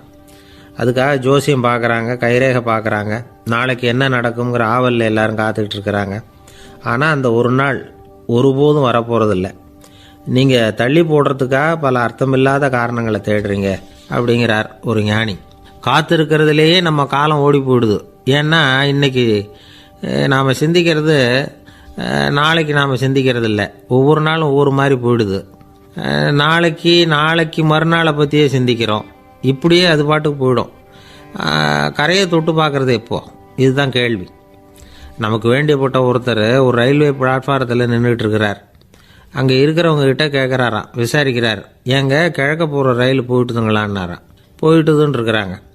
கொஞ்ச நேரம் கழித்து ஏங்க மேற்க போகிற ரயில் போயிட்டுதுங்களான்னு கேட்டிருக்காரு. போயிட்டுதுங்களான் இருக்காங்க. அப்புறம் கொஞ்சம் நேரம் கழித்து மறுபடியும் ஏங்க 10:30 மணி வண்டி போயிட்டுதான்னு கேட்டிருக்காரு. தொடர்ந்து காலையிலேருந்து சாயந்தரம் வரைக்கும் இப்படி ஒரே இடத்துல நின்றுட்டு கேட்டுக்கிட்டே இருக்கிறார். இதை பார்த்துக்கிட்டு இருந்த ஒருத்தர் அவர்கிட்ட ஏங்க நீங்கள் எங்கே போகணும் அப்படின்னு கேட்டாராம். இவர் மெதுவாக சொன்னாராம், இந்த ரயில்வே லைனை தாண்டி அந்த பக்கம் போகணும் அப்படின்னாராம். நம்பிக்கை இல்லைன்னா இந்த உலகத்தில் நாம் நடமாடவே முடியாது. அவநம்பிக்கையோடு இருந்துக்கிட்டு இருந்தால் என்றைக்கும் அவஸ்தை தான். நாம் நம்புறது நடக்குதோ இல்லையோ அது வேறு விஷயம். ஆனால் எதையும் நம்பி தான் நாம் அடி வைக்க வேண்டியிருக்கு. வேறு ஒன்றும் வேணாம், ஒரு லாட்ரி சீட்டு வாங்குகிறோம். அது எங்கே நமக்கு விழப்போகுது அப்படிங்கிற அவநம்பிக்கையோடவா வாங்குகிறோம்?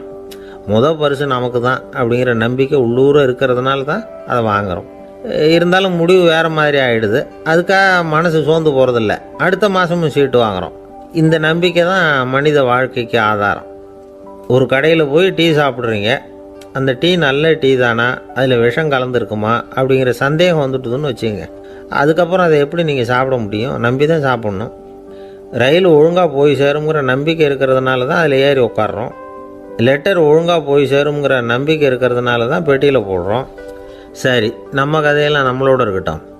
மனித நம்பிக்கை எந்த அளவுக்கு உறுதியாகவும் அறிவுபூர்வமாகவும் இருக்கணுங்கிறதுக்கு அலெக்சாண்டர் வாழ்க்கையில் நடந்த ஒரு சம்பவத்தை உதாரணமாக சொல்லலாம். இந்த உலகத்தையே ஜெயிக்கணும்னு புறப்பட்டார் அலெக்சாண்டர். ஒரு கட்டத்தில் அவர் சிட்னஸ் நதி கரைக்கு சேர்ந்தார். அந்த சமயத்தில் அவருக்கு கடுமையான நோய் வந்துட்டுது. அவர் கூடவே வந்திருந்த கிரேக்க வைத்தியர்கள் என்னென்னமோ முயற்சியெல்லாம் பண்ணி பார்த்தாங்க. இருந்தாலும் அலெக்சாண்டருக்கு வந்திருக்கிறது என்ன நோய்ங்கிறத அவங்களால கண்டுபிடிக்க முடியல. ஏன்னா அந்த பகுதியில் உள்ளவங்களுக்கு மட்டுமே அதிகமாக வரக்கூடிய ஒரு வினோதமான நோயாக இருந்தது அது. ஆனால் அவர் இருக்கிற இடம் எதிரியோட இடம், பாரசீக மன்னனோட ஆளுகைக்கு உட்பட்ட இடம். என்ன பண்ணுறது அப்படின்னு எல்லாரும் யோசனை பண்ணாங்க. பாரசீக மன்னனோட அரண்மனையில் இருக்கிற வைத்தியர் வந்தால் இந்த நோயை குணப்படுத்தி விடுவார் அப்படின்னு சொன்னாங்க. இருந்தாலும் எதிரியோட நாட்டில் இருக்கிற வைத்தியரை கூப்பிட்டு எப்படி நம்பி வைத்தியம் பார்க்க சொல்கிறது அப்படின்னு சொல்லி எல்லோரும் தயங்கினாங்க. ஆனால் அலெக்சாண்டர் தயங்கலை. பரவாயில்ல, அழைச்சிட்டு வாங்கன்னு விட்டார். உடனே அவரை போய் அழைச்சிட்டு வந்துட்டாங்க. அவர் வந்தார். அலெக்சாண்டர் உடம்பை பரிசோதனை பண்ணி பார்த்தார். சரி, இதை குணப்படுத்தி விடலாம், பயப்பட வேண்டியதில்லை. ஆனால் இதுக்கு ஒரு மூலிகை ரசம் தயார் பண்ணி கொடுக்கணும். நான் போய் அதை தயார் பண்ணிட்டு 2 நாளில் திரும்பி வந்துடுறேன் அப்படின்னு சொல்லிவிட்டு போனார் அந்த வைத்தியர். அதே மாதிரி 2 நாளில் திரும்பி வந்தார் மூலிகை ரசத்தோட. இதுக்கு இடையில் அலெக்சாண்டரோட தளபதிகளில் ஒருத்தர் ரகசியமாக ஒரு எச்சரிக்கை கடிதம் கொடுத்து அனுப்பியிருக்கிறான். அதை வாங்கி என்ன விஷயம்னு பார்த்தார். இப்போ உங்ககிட்ட வந்திருக்கிற எதிரி நாட்டு வைத்தியரை நம்பாதீங்க, அவன் கொண்டுகிட்டு வந்திருக்கிற மூலிகை ரசத்தில் விஷம் கலந்துருக்குது அப்படின்னு அதில் எழுதியிருக்கு. அதை பார்த்தார் அலெக்சாண்டர். இருந்தாலும் கொஞ்சம் கூட அலட்டிக்கல. வைத்தியர் கொடுத்த மருந்தை வாங்கி கடகடன்னு குடிச்சுட்டு அதுக்கப்புறம் அந்த கடிதத்தில் இருந்த விஷயத்தை அந்த வைத்தியர்கிட்ட சொன்னார். வைத்தியர் திகைச்சு போயிட்டார். தன் மேலே அலெக்சாண்டர் வச்சிருக்கிற நம்பிக்கையை பார்த்து அவருக்கு ரொம்ப வியப்பு. வைத்தியர் உண்மையிலேயே நல்ல மருந்து தான் கொண்டுகிட்டு வந்து கொடுத்துருக்கிறார், அதில் விஷம்லாம் எதுவும் கலக்கலை. அதுக்கப்புறம் அலெக்சாண்டர் அந்த வைத்தியரை பார்த்து சொன்னாராம், நம்பிக்கைங்கிற அச்சாணியை ஆதாரமாக வச்சுக்கிட்டு தான் இந்த உலகம் சுற்றிக்கிட்டு இருக்குது. எனக்கு எதிரியாக இருந்தாலும் பாரசீக மன்னர் ரொம்ப பெரியவர். அப்பேற்பட்ட மன்னருடைய அரண்மனை வைத்தியர் தொழில் நேர்மை இல்லாதவராக இருக்க மாட்டார். அப்படி இருந்தால் அவரை அரண்மனை வைத்தியராக வச்சிருக்கவே மாட்டாங்க அப்படின்னு நம்பினேன். என்னுடைய நம்பிக்கை வீண் போகலை அப்படின்னாராம். இதுதான் மானுட நம்பிக்கைங்கிறது. இந்த காலத்துலேயும் இது மாதிரி இந்த மானுட நம்பிக்கையை ரொம்பவும் சாமர்த்தியமாக கையாளுகிற கெட்டிக்காரங்க சில பேர் இருக்கிறாங்க. இந்த காலத்து குரு, அவருக்கு ஒரு சிஷ்யன். குரு முன்னாடி அந்த சிஷ்யன் ரொம்ப பணிவாக நின்று, குருவே உங்கள் கையால் விஷத்தை கொடுத்தாலும் அதை வாங்கி மடமடன்னு குடிச்சிருவேன் அப்படின்னா. உன்னுடைய குரு பக்தியை மெச்சினேன் அப்படின்னார் குரு. அதுக்கு அந்த சிஷ்யன், அப்படி இல்லை குருவே, உங்ககிட்ட சிஷ்யனாக இருக்கிறத விட உங்கள் கையால் விஷத்தை வாங்கி குடிச்சு விடுறது ரொம்ப நல்லது, அதனால தான் அப்படி சொன்னேன் அப்படின்னா. ஒரு தீக்குச்சி தீப்பெட்டியை பார்த்து கேட்டுதான், நாம் 2 பேரும் தானே உரசிக்கிறோம், ஆனால் நான் மட்டும் தீ பிடிச்சி எரிஞ்சு போகிறேன், நீ அப்படியே இருக்கிறியே அப்படின்னு தான். அதுக்கு தீப்பெட்டி சொல்லியிருக்குது, உனக்கு தலையில் கணம் இருக்குது அதனால் அழிஞ்சு போகிற அப்படின்னு தான். எப்படி இருக்கு பாருங்கள் இந்த பதில். தலையில் கணம் உள்ளவங்க யாருமே சரியாக இருக்க முடியாது. எவ்வளவு பெரியவங்களாக இருந்தாலும் சரி, ரொம்ப கஷ்டம்தான் அது. கர்வம்ங்கிறது கூடவே கூடாது. அசோக மன்னர் வந்துக்கிட்டு இருக்கார். அவருடைய ஆலோசகர்கள் எல்லாம் பக்கத்தில் வந்துக்கிட்டு இருக்கிறாங்க. அந்த சமயத்தில் எதிரில் ஒரு புத்த பிக்ஷு வர்றார். அசோகர் பார்க்குறார். ஓடி போய் அவர் காலில் விழுந்து வணங்குறார். அசோக மன்னரின் தலை அந்த புத்த துறவியின் பாதத்தில் பட்டுக்கிட்டு இருக்கு. பக்கத்தில் நின்றுக்கிட்டு இருந்த அமைச்சருக்கு இது ரொம்ப சங்கடமாக போச்சு. ரொம்ப வருத்தப்பட்டார். நம்ம அசோக சக்கரவர்த்தி எப்பேற்பட்டவர், அவரோட தலை ஒரு சன்னியாசியின் பாதத்தில் படுறதா அப்படின்னு நினைச்சு ரொம்ப கவலைப்பட்டார். அரண்மனைக்கு திரும்பினதும் அமைச்சர் மெதுவாக ஆரம்பிச்சார். அரசே, எனக்கு ரொம்ப வருத்தமா இருக்குது அப்படின்னார். எதுக்குன்னார் மன்னர். அசோக சக்கரவர்த்தியின் தலை, அதாவது அந்த சிரம், ரொம்ப மதிப்புமிக்க ஒன்று. அது ஒரு சன்னியாசியின் காலில் படலாமா அப்படின்னார். அசோகர் பதில் சொல்லல, சிரிச்சார், போயிட்டார். அதுக்கப்புறம் ஒரு சரியான சந்தர்ப்பத்துக்காக காத்துக்கிட்டு இருந்தார். ஒரு நாள் அமைச்சரை கூப்பிட்டார். எனக்கு 3 தலைகள் வேணும் அப்படின்னார். சொல்லுங்க, கொண்டுகிட்டு வரேன் அப்படின்னார் அமைச்சர். அசோகர் சொன்னார், முதல்ல எனக்கு தேவையானது ஒரு ஆட்டின் தலை, 2வது ஒரு புலியின் தலை, 3வது ஒரு மனிதனின் தலை. இதுதான் அசோகர் கேட்டது. எங்க இருந்தாலும் கொண்டு வாங்கன்னார். அமைச்சர் புறப்பட்டார். ஆட்டுத்தலை புலித்தலை கிடைச்சிட்டுது. அப்புறமா ஒரு சுடுகாட்டுக்கு போய் ஒரு மனித தலையும் சேகரம் பண்ணிட்டு ராஜா கிட்ட வந்துட்டார். அரசே, உங்கள் ஆணைப்படி 3 தலைகளையும் கொண்டு வந்திருக்கிறேன்னார். அசோகர் பார்த்தார். ரொம்ப நல்லது, இப்ப இது 3ஐயும் எடுத்துக்கிட்டு போய் சந்தையில வித்துட்டு வாங்க அப்படின்னார். அமைச்சர் அதுகளை எடுத்துக்கிட்டு சந்தைக்கு போனார். முதல்ல ஆட்டுத்தலை நல்ல விலைக்கு வித்து போச்சு. நல்ல விலை கொடுத்து வாங்கிட்டு போட்டாங்க. அடுத்தபடியா புலி தலைய ஒருத்தர் வாங்கிட்டார். அதை பாடம் பண்ணி வீட்டில் மாட்டி வைக்கலாமே அப்படின்னு நினைச்சு அதையும் வாங்கிட்டு போட்டார். மனித தலையை மட்டும் வாங்கறதுக்கு யாரும் முன் வரல. எல்லாரும் அதை பார்த்துட்டு விலைக்கு போக ஆரம்பிச்சாங்க. அமைச்சர் திரும்பி வந்தார். அரசே, இந்த தலையை மட்டும் யாரும் வாங்க மாட்டேங்கிறாங்க அப்படின்னார். சரி, பரவாயில்ல, இதை இலவசமாவே எனாமாவே யாருக்கிட்டையாவது கொடுத்துட்டு வந்துருங்க அப்படின்னார். அமைச்சர் மறுபடியும் சந்தைக்கு போனார். இதை இலவசமா தரேன், இதை வாங்கிக்கோங்க அப்படின்னார். அப்பவும் அதை யாரும் வாங்கிக்கிறதுக்கு தயாரா இல்லை. மறுபடியும் திரும்பி மன்னர்கிட்ட விவரத்தை சொன்னார். இப்போ மன்னர் சொல்றார், அமைச்சரே, உயிர் இருக்கிற வரைக்கும் தான் இந்த தலைக்கு மதிப்பு. ஜீவன் போனதுக்கு அப்புறம் அதோட மதிப்பும் போயிடுது. அதனால மதிப்பு இருக்கும் பொழுதே பெரியவர்கள் பாதம் பணிந்து அந்த புனிதத்தை வந்து பெற்றுக்கொள்ளணும் அப்படின்னார். பணிவுங்கிறது வேற, அடிமைத்தனம்ங்கிறது வேற. பெரியவர்களை பணிவது நமக்கு பெருமை தரக்கூடிய விஷயம். இதை வந்து மனசுல வச்சுக்கிட்டு எப்போ காலில் விழணும், எப்போ காலில் விழக்கூடாது அப்படிங்கிறத முடிவு பண்ணிக்கணும். ஒரு சாதாரண ஆள் நடந்து வந்துகிட்டு இருந்தார். எதிரில் வந்த ஒரு பெரிய மனுஷன் ஓடி போய் அவர் காலில் விழுந்து தன்னுடைய தலையை அவர் பாதத்தில் கொண்டு போய் வச்சார். கொஞ்ச நேரம் கழிச்சு எழுந்திரிச்சு வந்துட்டார். வந்த பிறகு இவரை கேட்டேன், ஏன் திடீர்னு ஓடி போய் அந்த ஆளு காலில் விழுந்தீங்க அப்படின்னு. அவர் போட்டிருக்கிறது என்னோட காணாம போன செருப்பான்னு கண்டுபிடிக்கிறதுக்காக அப்படி விழுந்தேன் அப்படின்னார். ஒரு காட்டுல ஒரு நரி இருந்தது. ஒரு நாள் காலை நேரம் அது தன்னுடைய இருப்பிடத்திலிருந்து வெளியில வந்தது. கொஞ்சம் தூரம் நடந்து வந்தது. அப்பதான் அது தன்னோட நிழலை கவனிச்சு பார்த்தது. பார்த்தா அது ரொம்ப நீளமா பெருசா இருக்குது. காலை நேரத்துல நிழல் அப்படித்தானே இருக்கும். ஆனா அந்த நரிக்கு அந்த விஷயம் தெரியல. தன்னுடைய நீண்ட பெரிய நிழலை பார்த்து ஆச்சரியப்பட்டது.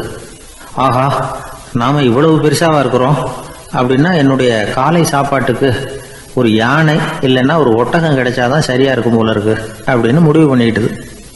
உடனே ஒரு யானை அல்லது ஒட்டகத்தை தேடி அலைஞ்சது, எங்க கிடைக்கும்னு. கிடைக்கவே இல்லை. மத்தியானம் 12 மணி ஆயிட்டுது. பசியோடு அலையுது. இப்ப தன்னோட நிழலை பார்த்தது. அது மத்தியான நிழல் எப்படி இருக்கும், அது ரொம்பவும் குறுகி போய் தெரிஞ்சுது. உடனே அந்த நரி என்ன நினைச்சுக்கிட்டு தான் தெரியுமா, காலை ஆகாரம் சாப்பிடாததுனால நம்ம உடம்பு இப்படி அழிச்சு போட்டுதே அப்படின்னு நினைச்சுக்கிட்டு தான். கொஞ்ச நேரம் கழிச்சு மறுபடியும் தன்னுடைய நிழலை பார்க்குது. அது இன்னமும் குறுகி போய் காலடியிலேயே வந்துட்டுது. அதுக்கு பயமா போயிடுது. ஐயையோ, இன்னும் கொஞ்ச நேரத்துல நாம இறந்துருவோம் போல இருக்க. இப்ப என்ன செய்யறது? இந்த சமயத்துல ஒரு எறும்பு கிடைச்சா கூட போதும், அதை வந்து நம்ம காலை ஆகாரமா நினைச்சு சாப்பிட்டுள்ளாமே அப்படின்னு நினைச்சுதான். நம்முடைய நிழல் கூட நம்மள மாதிரியே தான் அடிக்கடி மாறிக்கிட்டே தான் இருக்குது. அது எப்பவும் ஒரே மாதிரி இருக்கிறது இல்ல. மனிதனுக்கு ஏற்படுகிற தன்முனைப்பு இருக்கு பாருங்க, ஈகோ, அது கூட ஒரு நிழல் மாதிரி தானா. அப்படி நினைக்க ஆரம்பிச்சுட்டா அதனால ஏதும் பிரச்சனை வராதான். தன்முனைப்பை வந்து நிழல் போலவே ஏற்றுக்கொள்ளுங்கள் அப்படிங்கிறது பெரியவங்க கருத்து. ஒரு காரியத்தை வெற்றிகரமா நல்ல விதமா செஞ்சு முடிக்கிறோம்னு வச்சுக்கோங்க. அந்த சமயத்துல ஒரு வித நுட்பமான தற்பெருமை நமக்குள்ள உண்டாகுது. இது இயற்கையானது, அதனால இது மேல பற்று வைக்கக்கூடாது. அப்படி வைக்க ஆரம்பிச்சுட்டா அந்த தற்பெருமை ஒரு நிரந்தர விருந்தாளியா நம்ம கிட்ட தங்கிக்கும். நம்ம நிழல் எப்படின்னு பாருங்க, நாம நடக்கும் பொழுது நம்ம பின்னாடியே வரும். தன்முனைப்பையும் அப்படியே நினைச்சுக்குங்க. நிழல் வந்து யாருக்கும் எந்த பிரச்சனையையும் உண்டாக்குறது இல்லை. ஆனா அந்த நிழலை கண்டே நாம பயப்பட ஆரம்பிச்சுட்டா நாம எதுலையும் வெற்றி காண முடியாது. நிழலோட சண்டை போடக்கூடாது. அது மாதிரி தன்முனைப்போடவும் நாம வந்து சண்டை போட வேண்டியதில்லை. இல்லாத ஒன்றோடு சண்டை போடுறது எப்படின்னா, அது இருட்டோட சண்டை போடுறது மாதிரி. நாம வந்து நிழல் கிடையாது, நம்ம கிட்ட இருக்கிற தன்முனைப்பு ஒரு நிழல். நம்ம நிழலையும் நமக்கு சமமா பாக்குறோம் பாருங்க, அங்கதான் சிக்கலே ஆரம்பம். இப்போ நாம நடந்து போய்கிட்டு இருக்கிறோம். நம்ம நிழல் வந்து தரையில விழுது. யாரோ ஒருத்தர் நம்ம நிழல் மேல காலை வச்சு நடந்து போறார். உடனே அவர்கிட்ட சண்டைக்கா போறோம், ஏண்டா என் நிழலை மிதிச்ச அப்படின்னு. நமக்கு தெரியும் அது நிழல் தாங்கிறது. அவர் உங்க மேல நடக்கல, உங்களுடைய நிழல் மேலதான் நடக்கிறார். அது மாதிரி உங்க தன்முனைப்பின் மேல யாராவது நடந்தா உங்களை அவமானப்படுத்துறதா நினைக்கிறீங்க. காரணம், நாமளும் நம்ம தன்முனைப்பும் ஒண்ணுங்கிற நினைப்பு தான் காரணம். மற்றபடி வேற ஒண்ணும் கிடையாது. நம்ம நிழல் மேல நடக்கிறவர் நம்மளை காயப்படுத்துறது இல்லை. தன்முனைப்பு வேண்டாத ஒன்னாவும் பார்க்க வேண்டியதில்லை. அது வந்து இயற்கை. நிழலை வந்து உங்க முன்னாடி வைக்க வேணாம், அது உங்க பின்னாடியே இருக்கட்டும். நிழலின் நிழலாகி விடாதீர்கள், நீங்கள் நீங்களாகவே இருங்கள். இதுதான் சான்றோர் சிந்தனை. ஒரு பேருந்துல ஒரே நெரிசல். ஒருத்தர் பக்கத்துல நின்றுகிட்டு இருந்தவர்கிட்ட ரொம்ப பணிவா விசாரிச்சார், ஏன் சார் நீங்க ஏதாவது பெரிய உத்தியோகத்துல இருக்கிறீங்களா அப்படின்னார். அப்படிலாம் ஒண்ணும் இல்லைங்க என்னார் அவரு. அப்படின்னா வேற ஏதாவது அரசியல்ல பெரிய பதவியில் இருக்கிறீங்களா அப்படின்னு கேட்டார். அதுவும் இல்லைங்கன்னார். சரி, பணமாவது அதிகமா வச்சிருக்கீங்களா அப்படின்னு கேட்டார். அப்படிலாம் ஒன்றும் கிடையாது சார்னார் அவரு. அப்புறம் எதுக்குடா என் காலை மிதிச்சுக்கிட்டு இருக்கிற, எடுறா காலை அப்படின்னாராம் இவர். ஒரே ஒரு ஊர்ல ஒரு பாதிரியார் இருந்தார். ரொம்ப நாள் சந்தோஷமா வாழ்ந்தார். ஒரு நாள் அவர் மடத்து சமையல் அறையில் பாத்திரங்களை கழுவி துலக்கி சுத்தப்படுத்திக்கிட்டு இருந்தார். அந்த சமயத்தில் ஒரு தேவதூதன் அவர் முன்னாடி வந்து நின்னான். இவர் நிமிர்ந்து பார்த்தார். ஆண்டவர் என்னை உங்ககிட்ட அனுப்பியிருக்கிறார், பரலோகத்தில் வாசம் செய்கிறதுக்கு உங்களுக்கு நேரம் வந்துட்டுது அப்படின்னு நான் அந்த ஆள். ஆண்டவருக்கு என்னோட ஞாபகம் வந்ததுக்கு நன்றி. ஆனாலும் இப்போ இங்கே நீயே பாரு, எவ்வளவு பாண்டங்கள் பாக்கி இருக்குது, இவ்வளவையும் நான் சுத்தப்படுத்த வேண்டியிருக்கு. நான் நன்றி கெட்டவனாக இருக்க விரும்பலை. இந்த பணியை முடிக்கிற வரைக்கும் என்னுடைய பரலோக வாழ்வை தள்ளி வைக்க முடியுமா? நீ என்ன நினைக்கிற அப்படின்னு கேட்டார். தேவதூதன் தனக்கே உரிய விவேகத்தோட அன்போட பாதிரியாரை பார்த்தான். சரி, என்ன செய்யலாம்ங்கிறத அப்புறம் சொல்கிறேன் அப்படின்னு சொல்லிவிட்டு புறப்பட்டு போயிட்டான். ஒரு நாள் அந்த பாதிரியார் தோட்டத்தில் உள்ள களைகளையெல்லாம் ஒரு களை கொத்தியால் கொத்தி களை எடுத்துக்கிட்டு இருக்கிறார். அந்த சமயத்தில் இந்த தேவதூதன் மறுபடியும் அவர் முன்னாடி நிற்கிறான். பாதிரியார் பார்த்தார். இதை பாரு, இந்த தோட்டம் பூராவும் எவ்வளவு களை மண்டி கிடக்கு, பரலோகம் கொஞ்ச காலம் எனக்காக பொறுத்திருக்கலாம்னு நீ நினைக்கிறியா அப்படின்னு கேட்டார். தேவதூதன் சிரிச்சுக்கிட்டே மறுபடியும் மறைஞ்சிட்டான். மறுபடியும் அவர் களை எடுக்கிறது, தானிய களஞ்சியத்துக்கு வர்ணம் பூசுறது, இப்படிப்பட்ட வேலைகளில் ஈடுபட்டிருக்கார். இன்னொரு நாள் ஒரு மருத்துவமனையில் நோயாளிகளை கவனிச்சிக்கிட்டு ரொம்ப தீவிரமாக இருக்கிறார் அந்த பாதிரியார். ஒரு நோயாளியோட தாகத்துக்கு தண்ணீர் கொடுத்துட்டு நிமிர்ந்து பார்க்குறப்போ தேவதூதன் மறுபடியும் அவர் முன்னாடி நிற்கிறான். இந்த தடவை பாதிரியார் தன்னலமற்றவராக பேரன்பை காட்டக்கூடிய வகையில் தன்னுடைய 2 கைகளையும் உயர்த்தியபடி தேவதூதனின் கவனத்தை பிணியால் வாடக்கூடிய நோயாளிகளின் பக்கம் திருப்பினாராம். தேவதூதன் ஒன்றும் சொல்லலை, மறைஞ்சிட்டான். அன்னைக்கு சாயந்தரம் பாதிரியார் மடத்தில் உள்ள தன்னுடைய அறைக்கு போய் இளைப்பாறினார். யோசித்து பார்த்தார். தேவதூதனையும் தேவதூதனின் விருப்பத்தையும் பல நாள் தள்ளி போட்டு வந்ததையும் அவர் ரொம்ப நினச்சி பார்த்தார். திடீர்னு தான் முதுமை அடைகிறதையும் சோர்வு அடைகிறதையும் உணர்ந்தார். ஆண்டவரை நினச்சார். ஆண்டவரே, உம்முடைய தூதனை மறுபடியும் என்கிட்ட அனுப்புனா நான் சந்திக்கிறதுக்கு ஆவலாக இருக்கேன் அப்படின்னு சொல்கிறப்பவே தேவதூதன் பக்கத்தில் நின்னான். பாதிரியார் நிமிர்ந்து பார்த்தார். நீ இப்போவே என்னை அழைச்சிக்கிட்டு போக விரும்பினா நான் பரலோகத்துக்கு வர்றதுக்கு தயாராக இருக்கேன்னார். தேவதூதன் அந்த பாதிரியாரை அன்போடவும் விவேகத்தோடவும் பார்த்து, நீங்கள் என் கூட பரலோகத்துக்கு வர்ற தயாராக இருக்கிறதா சொல்கிறீங்க, ஆனால் நீங்கள் இது வரைக்கும் வேறு எங்கே இருந்ததா நினைக்கிறீங்க அப்படின்னானா. அப்படின்னா இது வரைக்கும் இருந்த இடம்தான் பரலோகம் அப்படிங்கிறத உணர்த்தியிருக்கிறான். பரலோகம்னா என்னென்னு புரிஞ்சுக்கிறதுக்கு இந்த சம்பவம் நமக்கு உதவியாக இருக்குது. தொண்டு செய்கிறத விட பெரிய செயல் வேறு எதுவும் இருக்க முடியாது. அது நம்ம மனசுக்கு கொடுக்குற சுகத்தை வேறு எதுவும் கொடுக்க முடியாது.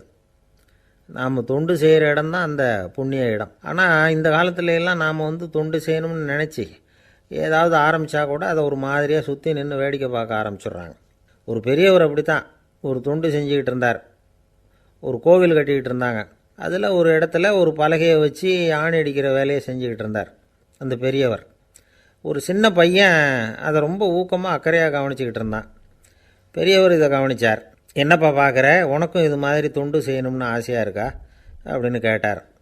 அதுக்கு அந்த பையன் சொல்கிறான், அப்படி இல்லைங்க, நீங்கள் ஆணி அடிக்கிறப்போ கையில் சுத்தியால் அடிச்சுக்கிட்டா எப்படி துடிப்பீங்க, எப்படி கத்துவீங்கன்னு தெரிஞ்சுக்கிறதுக்காக அதை பார்க்கணும்னு ஆசை, அதுக்காக தான் காத்துக்கிட்டு இருக்கேன் அப்படின்னு நான். சில பேரை இப்படி சொல்கிறது உண்டு. அடுத்தவங்களை அனுசரித்து நடந்துக்க தெரியல, அவன் என்ன சார் மனுஷன் அப்படிம்பாங்க. சக மனிதர்களோடு எப்படி பழகிறது அப்படின்னு தெரியாதனாலேயே பல பேர் இன்றைக்கி சங்கடப்பட்டுக்கிட்டு இருக்கிறாங்க. வசதி வாய்ப்பெல்லாம் சரியாக இருக்கும், ஆனால் வாழ்க்கை சரியாக இருக்காது. இன்னொருத்தர்கிட்ட எப்படி பேசுறது பழகிறதுங்கிறது தெரியாதனால தான் இந்த அவஸ்தை. சரி, இந்த அவஸ்தை இல்லாமல் வாழறது எப்படி? இதுக்கு அனுபவசாலிகள் சில வழிமுறைகளை சொல்கிறாங்க. அதெல்லாம் என்னென்னங்கிறத இப்போ தெரிஞ்சுக்குவோம். முதல்ல நம்ம நாக்கு நம்ம கண்ட்ரோலில் இருக்கணும். வார்த்தைகளை கொட்டிவிட்டு அதுக்கப்புறம் அள்ள முடியாமல் கிடந்து கஷ்டப்படக்கூடாது. எப்படி பேசுகிறோங்கிறதும் முக்கியம், பேசுகிறப்ப எப்படி முகத்தை வச்சுருக்கிறோங்கிறதும் முக்கியம். அன்பாக பேசினாலும் நல்லாயிருக்கும். அப்படி பேசுகிறப்ப ஆதரவாக அவர் தோள் மேலே ஒரு கையை போட்டுக்கிட்டு பேசினா இன்னமும் நல்லாயிருக்கும். ரெண்டாவது விஷயம், இன்னொருத்தர்கிட்ட பேசுகிறப்போ வாக்குறுதிகளை அள்ளி வீசக்கூடாது. கொடுக்குற வாக்குறுதி குறைச்சலாக இருக்கணும். அப்படி கொடுத்த வாக்குறுதியை கண்டிப்பாக நிறைவேற்றணும். நாம் ஒருத்தரை பாராட்டுறோம் அல்லது அவரை பற்றி அபிப்பிராயம் சொல்கிறோம்னா அது ஆக்கப்பூர்வமாக இருக்கணும். நம்ம பாராட்டு அல்லது விமர்சனம் அடுத்தவருடைய முன்னேற்றத்துக்கு உதவுறது மாதிரி இருக்கணும். நாம் சொல்கிறத கேட்டுட்டு அவன் தலையில் கையை வச்சுட்டு உட்காந்துடக்கூடாது. எப்பவும் உற்சாகமாக இருக்கணும், முகம் மலர்ச்சியாக இருக்கணும். மனுஷன் இருந்தால் வருத்தம், கவலை, ஏமாற்றம் எல்லாம் இருக்க தான் செய்யும். அதெல்லாம் மனசில் இருக்கட்டும். அந்த வருத்தமும் கவலையும் ஏமாற்றமும் சேர்ந்துக்கிட்டு நம்ம முகத்தில் இருக்கிற மலர்ச்சியை மூடி மறைக்கிறதுக்கு நாம் இடம் கொடுத்துடக்கூடாது. எந்த விஷயத்தை பற்றி யாருக்கிட்ட பேசினாலும் வெளிப்படையாக பேசணும், திறந்த மனசோடு பேசணும், மூடி மறைச்சி முழுங்கிக்கிட்டு இருக்கக்கூடாது. இன்னொருத்தர்கிட்ட பேசுகிறப்போ விவாதம் பண்ணுங்க, அது தப்பு இல்லை, ஆனால் வாதாடிக்கிட்டு இருக்கக்கூடாது. அதாவது என்ன சொல்கிறாங்கன்னா, டிஸ்கஸ் பண்ணலாம், ஆர்கியூ பண்ணக்கூடாதான். நம்மக்கிட்ட இருக்கிற நல்ல குணங்களை நாம் எடுத்து சொல்லிகிட்டு இருக்கக்கூடாது. அந்த நல்ல குணங்களே நம்மளை பற்றி எடுத்து சொல்லணும், அது மாதிரி நடந்துக்கணும். அதே மாதிரி அடுத்தவங்க கிட்ட உள்ள கெட்ட குணங்களை பற்றி அவசியம் இல்லாமல் நாம் பேச வேண்டியதில்லை. உங்களை பற்றி யாராவது தப்பாக பேசுகிறாங்களா, அப்படி அவங்க பேசுகிறதுல உண்மை இல்லையா அப்படின்னா அதை நீங்கள் பொருட்படுத்த வேண்டியதில்லை, விட்டுடலாம், அது தானாக போயிடும். ஒரு 4-5 பேரோட பேசிக்கிட்டு இருந்தீங்கன்னா எல்லாருக்கும் முக்கியத்துவம் கொடுங்க, யாரையும் அலட்சியப்படுத்தாதீங்க. தமாஷா பேசலாம், ஆனால் அவங்க தமாஷ் அடுத்தவங்களை கேலி பண்ணுறதா இருக்கக்கூடாது. நமக்கு கிடைக்க வேண்டியது கிடைக்கலையே அப்படிங்கிற தவிப்பு நம்மக்கிட்ட இருக்கக்கூடாது, அது தேவையில்லை. உங்கள் செயல்பாடுகள் தெளிவாக இருக்கட்டும், பாராட்டு தானாக அவங்கள தேடிட்டு வரும். இன்னொரு மனுஷனுடைய மனசில் கௌரவமான ஒரு இடத்த பிடிக்கணும்னா நாம் இந்த குணத்தையெல்லாம் நம்மக்கிட்ட வளர்த்துக்கணும். இதெல்லாம் அனுபவசாலிகள் சொல்லியிருக்கிற குறிப்புகள். இந்த குறிப்புகளை சரியாக புரிஞ்சுக்கணும், அது முக்கியம். தப்பாக புரிஞ்சுக்கிட்டா என்ன ஆகும் தெரியுமா? இதை கேளுங்க. ஒருத்தர் வந்தார், சார் அடுத்தவங்க தோள் மேலே கையை போட்டுக்கிட்டு அன்பாக பேசணும்னு சொன்னீங்க, அப்படி தான் பேசினேன், அவர் முதுகை கூட தட்டி கொடுத்தேன், என் வேலை போயிட்டுது சார், வீட்டுக்கு அனுப்பிச்சிட்டாங்க அப்படின்னார். யாருக்கிட்ட அப்படி பேசுனீங்கன்னு கேட்டோம். என் முதலாளிகிட்ட சார் அப்படிங்கிறார் ரொம்ப சோகமாக. ஒருத்தர் ரொம்பவும் மகிழ்ச்சியாக வந்துக்கிட்டு இருந்தார். என்ன விஷயம்னு விசாரித்தேன். நான் தோற்று போயிட்டேன், அதுதான் மனசுக்கு மகிழ்ச்சியாக இருக்குது அப்படின்னார். எனக்கு இது ரொம்ப ஆச்சரியமாக போச்சு. இந்த உலகத்தில் தோற்று போகிறவங்க யாரும் மகிழ்ச்சியாக இருக்கிறதில்ல. அப்படி இருக்கிறப்ப இவர் இப்படி சொல்கிறாரே, எங்கே தோற்று போனீங்கன்னு கேட்டேன்.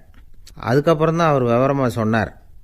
என்னோட 5 வயசு குழந்தையோட நான் விளையாடிக்கிட்டு இருந்தேன், அந்த விளையாட்டில் என் குழந்தை ஜெயிச்சு விட்டுது, நான் தோற்று போயிட்டேன் அப்படின்னார் ரொம்ப உற்சாகமாக. நான் யோசித்து பார்த்தேன். அதாவது நாம் சின்ன குழந்தையாக இருக்கிறப்போ எந்த விளையாட்டில் கலந்துக்கிட்டாலும் அதில் நாம் தான் ஜெயிக்கணும்னு ஒரு வெறி நமக்குள்ளே இருக்கும். நம்மளை எதிர்த்து விளையாடுறவர் நல்லவரா கெட்டவரா, பெரியவரா சின்னவரா அப்படிங்கிறதெல்லாம் முக்கியம் கிடையாது. அவர் தோற்று போகணும், நாம் ஜெயிக்கணும், அதுதான் முக்கியம். எதிரியை சந்தோஷப்படுத்த விளையாடுகிற கலை அப்போ நமக்கு தெரியறதில்ல. வாழ்க்கையில் ஒரு பக்குவம் வந்ததுக்கு அப்புறம் வெற்றி பெறணுங்கிற மன அழுத்தம் போயிடுது. போட்டியில் ஜெயிக்கணுங்கிறத விட குழந்தையை சந்தோஷப்படுத்தணுங்கிறது முக்கியமாக போச்சு. ஜெயிக்கணுங்கிற வெறி ஓடி போட்டுது. ஒரு குழந்தையாக இருந்தப்போ நம்ம வளர்ச்சிக்கு உதவிய வெறி பெரியவனானதுக்கு பிறகு நமக்கு எதிரியாக மாறுது. அதை சரியான சமயத்தில் நாம் புரிஞ்சுக்கிட்டோம்னா போதும், நாம் பொழைச்சிக்கலாம். ஒவ்வொரு மனுஷனுமே வாழ்க்கையோட அடுத்த கட்ட வளர்ச்சியில் அடி எடுத்து வைக்கிற நேரத்தில் தன்கிட்ட இருந்து ஏதோ ஒரு குணத்தை அல்லது தன் குணம் இருந்த ஏதோ ஒரு உறவை நாம் இழக்கத்தான் வேண்டியிருக்குது. ஒரு கட்டம் வரைக்கும் உதவியாக இருந்த குணம் அடுத்த கட்டத்துக்கு தடையாக கூட மாறிடலாம். இந்த பரிமாண மாற்றத்துக்கு உள்ளாகிற ஒவ்வொருத்தரும் பிரத்யட்சமாக இதை உணர்றாங்க. ஆனால் பல பேர் எப்படின்னா பழசை திறந்துவிட்டு புதிய கொள்கைகளை உருவாக்கிக்கிறதுக்கு இஷ்டம் இல்லாமல் இருந்துவிடுறாங்க, அல்லது அப்படி செய்ய முடியாமல் தவிக்கிறாங்க. இதையெல்லாம் மீறி அந்த பழசை திறந்துவிட்டா அதை இழந்ததால் உண்டாகிற மன அழுத்தம் சில காலத்துக்கு வருத்திக்கிட்டு தான் இருக்கும், வேறு வழி இல்லை. ஆரோக்கியமான ஒரு முன்னேற்றத்துக்காக அந்த மன அழுத்தத்தை தாங்கிக்கத்தான் வேணும் அப்படிங்கிறாரு அந்த உலக புகழ்பெற்ற மேதை ஒருத்தர், இந்த ஸ்காட் பெக் அப்படிங்கிறவர். பிறந்த நாள் முதல் இதுதான் சரி அப்படின்னு கற்பிக்கப்பட்டு வந்த ஒவ்வொரு தத்துவத்தையும் தங்களுடைய வளர்ச்சிக்கு தகுந்த மாதிரி மாற்றி அர்த்தப்படுத்தி கொள்ள முடியாமல் வாழ்க்கை சூழலில் அப்படியே அரைப்பட்டு தூளாகிறவர்கள் தான் ரொம்ப தவிக்கிறாங்களாம். இதுதான் அவருடைய கருத்து. பெரும்பாலும் மனிதர்களுடைய நடுத்தர வயசில், அதாவது 30 தாண்டுகிற சமயத்தில் தான் இந்த தவிப்பு உண்டாகுதான். இதை தான் மேற்கத்திய நாடுகளில் அடிக்கடி மிட் லைஃப் கிரைசிஸ் அப்படின்னு சொல்கிறாங்க. அப்பப்போ பழசையெல்லாம் தொலைச்சி விட்டு புதுசாக பிறக்கிறதுக்கு கற்றுக்கணும். ஒவ்வொரு நிமிஷத்தையும் அந்த நிமிஷத்துக்கு ஏற்ற சித்தாந்தம் கொண்டவர்களாக சந்திப்போம் அப்படிங்கிறார் அந்த உளவியல் நிபுணர். இப்படி பழகிக்கிட்டால் வாழ்க்கை இன்பமயம், இல்லைன்னா தவிப்பு மயம்தான்.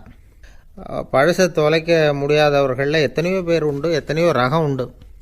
அதில் வேடிக்கையான நண்பர்களும் உண்டு. ஒருத்தர் நண்பர் வீட்டுக்கு போனார். அவர் ஏதோ இனிப்பு பலகாரம் கொடுத்து சாப்பிட சொல்லியிருக்கிறாங்க அவங்க வீட்டில். இவர் சாப்பிட்டு பார்த்துட்டு சொன்னாராம், சார் 6 மாதத்துக்கு முன்னாடி ஒரு தடவை இங்கே வந்தேன், அப்போது ஒரு இனிப்பு பலகாரம் கொடுத்தீங்க, அது இதை விட நல்லா இருந்தது சார் அப்படின்னாராம். அப்போ செஞ்ச அதே இனிப்பு பலகாரம் தான் சார் இதுவும் அப்படின்னாராம் அவர். ஏங்க எங்கே போயிட்டு வரீங்க அப்படின்னு கேட்டேன். எனக்கு வேண்டப்பட்ட ஒருத்தரை பார்த்து. ஆஸ்பத்திரிக்குன்னார். எந்த ஆஸ்பத்திரிக்குன்னே? மாட்டு ஆஸ்பத்திரிக்குன்னார். என்ன விஷயம்னே? மாமனாருக்கு உடம்பு சரியில்லை, அதுதான் மாட்டு ஆஸ்பத்திரிக்கு போயிட்டு வரேன்னார். அட பாவி, அதுக்கு அந்த ஆஸ்பத்திரிக்காக போவாங்க அப்படின்னு ஆச்சரியமா. அட அது இல்லைப்பா, முதல்ல எங்கள் குடும்ப டாக்டர் தான் தேடிக்கிட்டு போனேன். அவர் அந்த நேரத்தில் அவர் வளர்க்குற நாய்க்குட்டிக்கு உடம்பு சரியில்லைன்னு சொல்லி அதை தூக்கிக்கிட்டு மாட்டு ஆஸ்பத்திரிக்கு போயிட்டாராம் சொன்னாங்க. அதனால் அங்கே போய் அவரை சந்தித்து விஷயத்தை சொல்லிவிட்டு வர்றேன்னார். அப்புறம் தான் எனக்கு கொஞ்சம் நிம்மதியாக இருந்தது. பொதுவாக நமக்கு தெரிஞ்ச வரையில் டாக்டர்கள் 2 வகை. நமக்கு வைத்தியம் பண்ணுற டாக்டர்கள் ஒரு வகை, நம்மக்கிட்ட இருக்கிற ஆடு மாடு கோழிக்கு வைத்தியம் பண்ணுற டாக்டர்கள் ஒரு வகை. இப்போ தான் எனக்கு தெரியும் இன்னொரு வகையான டாக்டர்களும் உண்டுங்கிறது. அது யாருன்னா பூச்சிகளுக்கு வைத்தியம் பண்ணுற டாக்டர்கள், அதாவது பூச்சி டாக்டர்கள். வெளிநாடுகளில் அப்படிலாம் கூட சில பேர் இருக்கிறாங்க. பிரிட்டனில் யார்க்ஷயர் வட்டாரத்தில் ராதர்ஹாம் அப்படின்னு ஒரு ஊர். அங்கே ஒரு விலங்கியல் மருத்துவர், பேர் டாக்டர் லான்ஸ் ஜெப்சன். அவர் ஆஸ்பத்திரி வாசலில் பார்த்தீங்கன்னா தினமும் நிறைய பேர் நின்றுக்கிட்டு இருப்பாங்க. கையில் கண்ணாடி குடுவை, தகர டப்பா இப்படி ஏதாவது இருக்கும். அதுக்குள்ளே ஏதாவது பூச்சிகள் இருக்கும். அதுக்கு வைத்தியம் பண்ணுறதுக்காக வந்தவங்க தான் அவங்கெல்லாம். சிலந்தி பூச்சி, பல்லி, தேளு, பாம்பு இப்படி ஏதாவது இருக்கும். பொழுதுபோக்காக சில பேர் நாய், பூனை, கிளி, மைனா, புறா இப்படி ஏதாவது வளர்க்குறாங்கல்ல, அது மாதிரி இப்போல்லாம் தேளு, பல்லி, பாம்பு, பூச்சி இதையெல்லாம் வளர்க்க ஆரம்பிச்சிட்டாங்களாம். இது ஒரு புது ஃபேஷன். இப்போ கூண்டுக்குள்ளே டப்பாக்குள்ளே போட்டு வளர்க்குறது, அதுக்கு ஏதாவது நோய் வந்துட்டுதுன்னா வைத்தியம் பண்ணுறதுக்கு டாக்டர்கிட்ட வந்துட வேண்டியது, இப்படி இந்த பழக்கம்லாம் நிறையா வந்துட்டுது. ரத்தம் உறிஞ்சிற அட்டைகள் கூட இவங்கக்கிட்ட வைத்தியத்துக்கு வருதான். சிலந்திகளில் செங்கால் சிலந்தின்னு ஒரு வகை. மத்திய அமெரிக்க காடுகளில் இது அதிகம். சிலந்திகள்லேயே ரொம்ப விலை உசந்தது இந்த ரகம்தான். கால்களில் சிவப்பு கோடுகள் இருக்கும். இந்த இனம் இப்போ குறைஞ்சிக்கிட்டே வர்றதுனால சர்வதேச விதிகளின்படி இவற்றின் ஏற்றுமதி இறக்குமதிக்கு தடை விதிக்கப்பட்டிருக்குது. அதனால் இதை வளர்க்குறவங்க வீட்டுக்குள்ளேயே இனவிருத்தி மூலமாக பெருக்கி விற்பனை பண்ணிட்டு வராங்களாம். அந்த வகை சிலந்திகள் தான் இப்போ வைத்தியத்துக்கு அதிகமாக வருதான். சரி, இதுக்கெல்லாம் எப்படி வைத்தியம் பண்ணுறாங்க? முதல்ல அதை குளிர்பதன பெட்டியின் வழுவழுப்பான சுவரில் விட்ட உடனே அதெல்லாம் மெதுவாக இறங்கி வரும். அப்போ அதன் நோயை கண்டுபிடிக்கிறது சுலபம். அப்புறம் அதுக்கு கிருமிகளை கொல்லக்கூடிய மருந்துகளையோ வலி நிவாரண மருந்துகளையோ கொடுப்பாங்க. கால் உடைஞ்ச சிலந்திகளுக்கு பசையை கொண்டு ஆப்ரேஷன் பண்ணுவாங்க. சில சிலந்திகளுக்கு உடைஞ்ச காலை எடுத்துட்டால் புதிய கால் வளர்ந்துடும். சிலந்திகளை மனிதர்கள் கையில் எடுக்கிறப்போ அது பயந்து போய் கீழே குதிக்குது, அதனால் கால் உடஞ்சி விடுது, இல்லைன்னா வயிறு சேதமடையுது. அந்த நிலைமையில் வர்ற சிலந்திகளுக்கு மயக்க மருந்து கொடுத்து ஆப்ரேஷன்லாம் கூட பண்ணுறாங்களாம். பார்த்தீங்களா பூச்சிகளுக்கு வந்த வாழ்வே. நம்ம ஊர்லேயும் வீடுகளில் பூச்சிகள் வளர்க்குறது உண்டு. ஒருத்தர் வந்தார், எனக்கு 3000 கரப்பாம்பூச்சி அவசரமாக தேவைப்படுது, எங்கே கிடைக்கும்னு கேட்டார். கரப்பாம்பூச்சியா, அது என்னத்துக்குன்னு கேட்டோம். அது வேறு ஒன்றும் இல்லை, நான் குடியிருக்கிற வாடகை வீட்டை காலி பண்ண போகிறேன். வீட்டு சொந்தக்காரர் என்ன சொல்கிறாருன்னா, இந்த வீட்டுக்கு நான் குடி வந்தப்போ எப்படி இருந்ததோ அதே நிலைமையில் விட்டுட்டு போகணும்னு வீட்டுக்காரர் சொல்லியிருக்கிறார், அதனால தான் கேட்டேன் அப்படின்னார். ஒரு நண்பர் இருக்கார், எப்போ பார்த்தாலும் கையில் ஒரு புத்தகம் இருக்கும். புத்தகம் இல்லாமல் எங்கேயும் புறப்பட மாட்டார். எதுக்காக இப்படி எடுத்துகிட்டு போகிறீங்க அப்படின்னு கேட்டால், எனக்கு இது ஒரு நல்ல நண்பன் மாதிரி, இந்த காலத்தில் எங்கே போனாலும் காத்திருக்க வேண்டியிருக்கு, அது மாதிரி சமயத்தில் நான் நண்பன் கூட பேசிக்கிட்டு இருப்பேன் அப்படிம்பாரான். ஒருத்தர் ஒரு பெரிய அரச பதவியில் இருந்தார். அவர் பதவியிலேருந்து இறங்க வேண்டிய சூழ்நிலை. அரசு கொடுத்துருந்த வீட்டை விட்டுட்டு வெளியில் வர்றார். வரும்பொழுது 2 கையிலையும் 2 பெட்டியை எடுத்துகிட்டு வந்தாராம். சார், உங்களுடைய உடைமைகள் அப்படின்னு கேட்குறாங்க அங்கே இருந்த ஊழியர்கள். இவர் தன்னுடைய கையில் இருக்கிற பெட்டியை காட்டி, இதுதான் என்னுடைய சொத்து அப்படின்னாராம். ஒரு பெட்டியில் அவருடைய உடைகள், இன்னொரு பெட்டியில் அவர் விரும்பி படிக்கிற புத்தகங்கள், அவ்வளவுதான். இதுதான் இருந்துதான். புத்தகம் படிக்கிறது மனசுக்கு நல்லதுங்கிறது நமக்கு தெரியும். புத்தக வாசிப்பு உடம்புக்கும் நல்லதுங்கிறாங்க. அது நமக்கு ஆச்சரியமாக தான் இருக்குது. ஒரு நபர் ஒரு வருஷத்தில் சராசரியாக 2000 பக்கங்களை படிச்சிருக்கணுமா, யுனெஸ்கோ பரிந்துரை. ஆனால் நம்ம நாட்டில் நாம் சராசரியாக படிக்கிறது 32 பக்கங்கள், அவ்வளவுதான். இவ்வளவுக்கு நம்ம நாட்டில் 6000த்துக்கும் மேற்பட்ட நாளேடுகள், 2000த்துக்கும் மேற்பட்ட இதழ்கள், மலர்கள் இவ்வளவு இருந்தும் சரியாக வரல. இந்த உலகத்தில் முதல் நூலகம் எங்கே எப்போ ஆரம்பமாச்சு தெரியுமா? கிமு 2500ஆம் ஆண்டில் அது ஆரம்பமாயிருக்குது. பாபிலோனியாவில் அமில் அணு அப்படிங்கிற அரசன் தான் நூலகத்தை உருவாக்கி இருக்கிறான். அப்போல்லாம் தாள் கிடையாது, களிமண் தான். களிமண் பலகைகளில் எழுதி அது தொகுத்து அப்படியே நூலாக்கி அதை நூலகத்தில் வச்சுருப்பாங்களாம். அரசருடைய நூலகத்தில் 1000த்துக்கும் மேற்பட்ட நூல்கள் இருந்ததாக வரலாற்று குறிப்பு இருக்குது. அது மட்டும் இல்லை, அந்த நூலகத்தில் பொருள் வாரியாக, அதாவது சப்ஜெக்ட் வாரியாக புத்தகங்களை வகைப்படுத்தி வச்சுருந்தாங்களாம். அதில் மிச்சம் இருந்த ஒரு 25 களிமண் பலகை புத்தகங்கள் இன்றைக்கும் பிரிட்டிஷ் அருங்காட்சியகத்தில் இருக்குதான். அச்சு தாள் இதெல்லாம் ஏற்பட்டதுக்கு அப்புறம் அமைக்கப்பட்டது தான் பிரான்சில் இருக்கக்கூடிய பாரிஸ் நூலகம். 1480 பிரெஞ்சு மன்னர் 11ஆம் லூயி இந்த நூலகத்தை அமைச்சாராம். ஆனால் அப்போல்லாம் அரசர்கள் மட்டும்தான் நூலகத்தை பயன்படுத்த முடியுமா. அதுக்கப்புறம் 17ஆம் நூற்றாண்டில் இந்த முறை மாறி பொதுமக்கள் அங்கே போகலாம், படிக்கலாம் அப்படிங்கிற நிலைமை வந்துதான். போட்லியன் நூலகம் அப்படின்னு அதுக்கு பேர், பாரிஸ் நகரத்தில் இருக்குது. அங்கே தான் நூல்களின் பட்டியல் தயாரிப்பு பணி ஆரம்பமாச்சு. கல்வி வளர்ச்சியையும் நூலகத்தையும் இணைச்சவர் நெப்போலியன் போனபார்ட். முன்பணம் செலுத்தி புத்தகத்தை படிக்கிற முறையையும் அவர் தான் கொண்டுகிட்டு வந்தாராம். மக்கள்கிட்ட வசூலிக்கிற வரியின் ஒரு பகுதியை நூலகத்துக்கு பயன்படுத்தினவரும் அவர் தானா. நெப்போலியன் நூலகத்தில் உலகத்தில் உள்ள எல்லா மொழி நூல்களும் இருக்குதான். அங்கே ஒரு தமிழ் நூலும் இருந்திருக்குது. அது என்னென்னா கம்பராமாயணம். சோவியத் யூனியனுக்கு படையெடுத்து போனப்போ அங்கேருந்து லட்சக்கணக்கான புத்தகங்களை இந்த பனிச்சறுக்கு வாகனங்கள் இருக்குல்ல, அதில் கொண்டுகிட்டு வந்ததாக வரலாறு. அடுத்தபடியாக குறிப்பிட்டு சொல்லத்தக்க நூலகம் எதுன்னா பிரிட்டிஷ் நூலகம். மிக பழைய கையெழுத்து பிரதியெல்லாம் கூட அங்கே இருக்குது. 1753 ஆரம்பமாச்சு. அதில் உள்ள நூல்களை வரிசையாக அடுக்கினா 180 கிலோமீட்டர் நீளத்துக்கு வருமா. மிகப்பெரிய நூலகம் அமெரிக்க தலைநகர் வாஷிங்டனில் இருக்குதான். இந்தியாவை பொறுத்த வரைக்கும் பெரிய பழைய நூலகம் எதுன்னா கல்கத்தா நூலகம். எல்லா இந்திய மொழி நூல்களும் இங்கே உண்டு. மகாகவி பாரதியார் நடத்தின இந்தியாங்கிற இதழின் எல்லா பிரதிகளும் அங்கே பாதுகாப்பாக இருக்குது. படிக்கும் பழக்கம் இங்கே வளர வேண்டியிருக்குது. ஒருத்தர்கிட்ட ஒரு புஸ்தகத்தை கொடுத்து விமர்சனம் எழுத சொல்லியிருந்தாங்க. கொஞ்ச நாள் கழித்து அவரை போய் பார்த்து, என்னங்க புஸ்தகத்தை படித்து பார்த்தீங்களா அப்படின்னு கேட்டாங்களாம். இதுக்கு அவர் சொல்லியிருக்கிறார், இன்னும் நான் படித்து பார்க்கலிங்க, இப்போ தானே விமர்சனமே எழுதி முடிச்சிருக்கிறேன், இனிமேல் தான் படிக்கணும் அப்படின்னாராம். ஒரு தந்தை தன்னோட பிள்ளைய ரொம்ப தைரியசாலியாக வளர்க்கணும்னு ஆசைப்பட்டார். அதுக்காக அவனை கூப்பிட்டு உட்கார வச்சு இப்படி உபதேசம் பண்ணார். இதை பாருப்பா, நான் உன்னாட்டம் இருக்கிறப்போலாம் எதுக்கும் பயப்பட மாட்டேன், ரொம்ப துணிச்சலாக இருப்பேன்.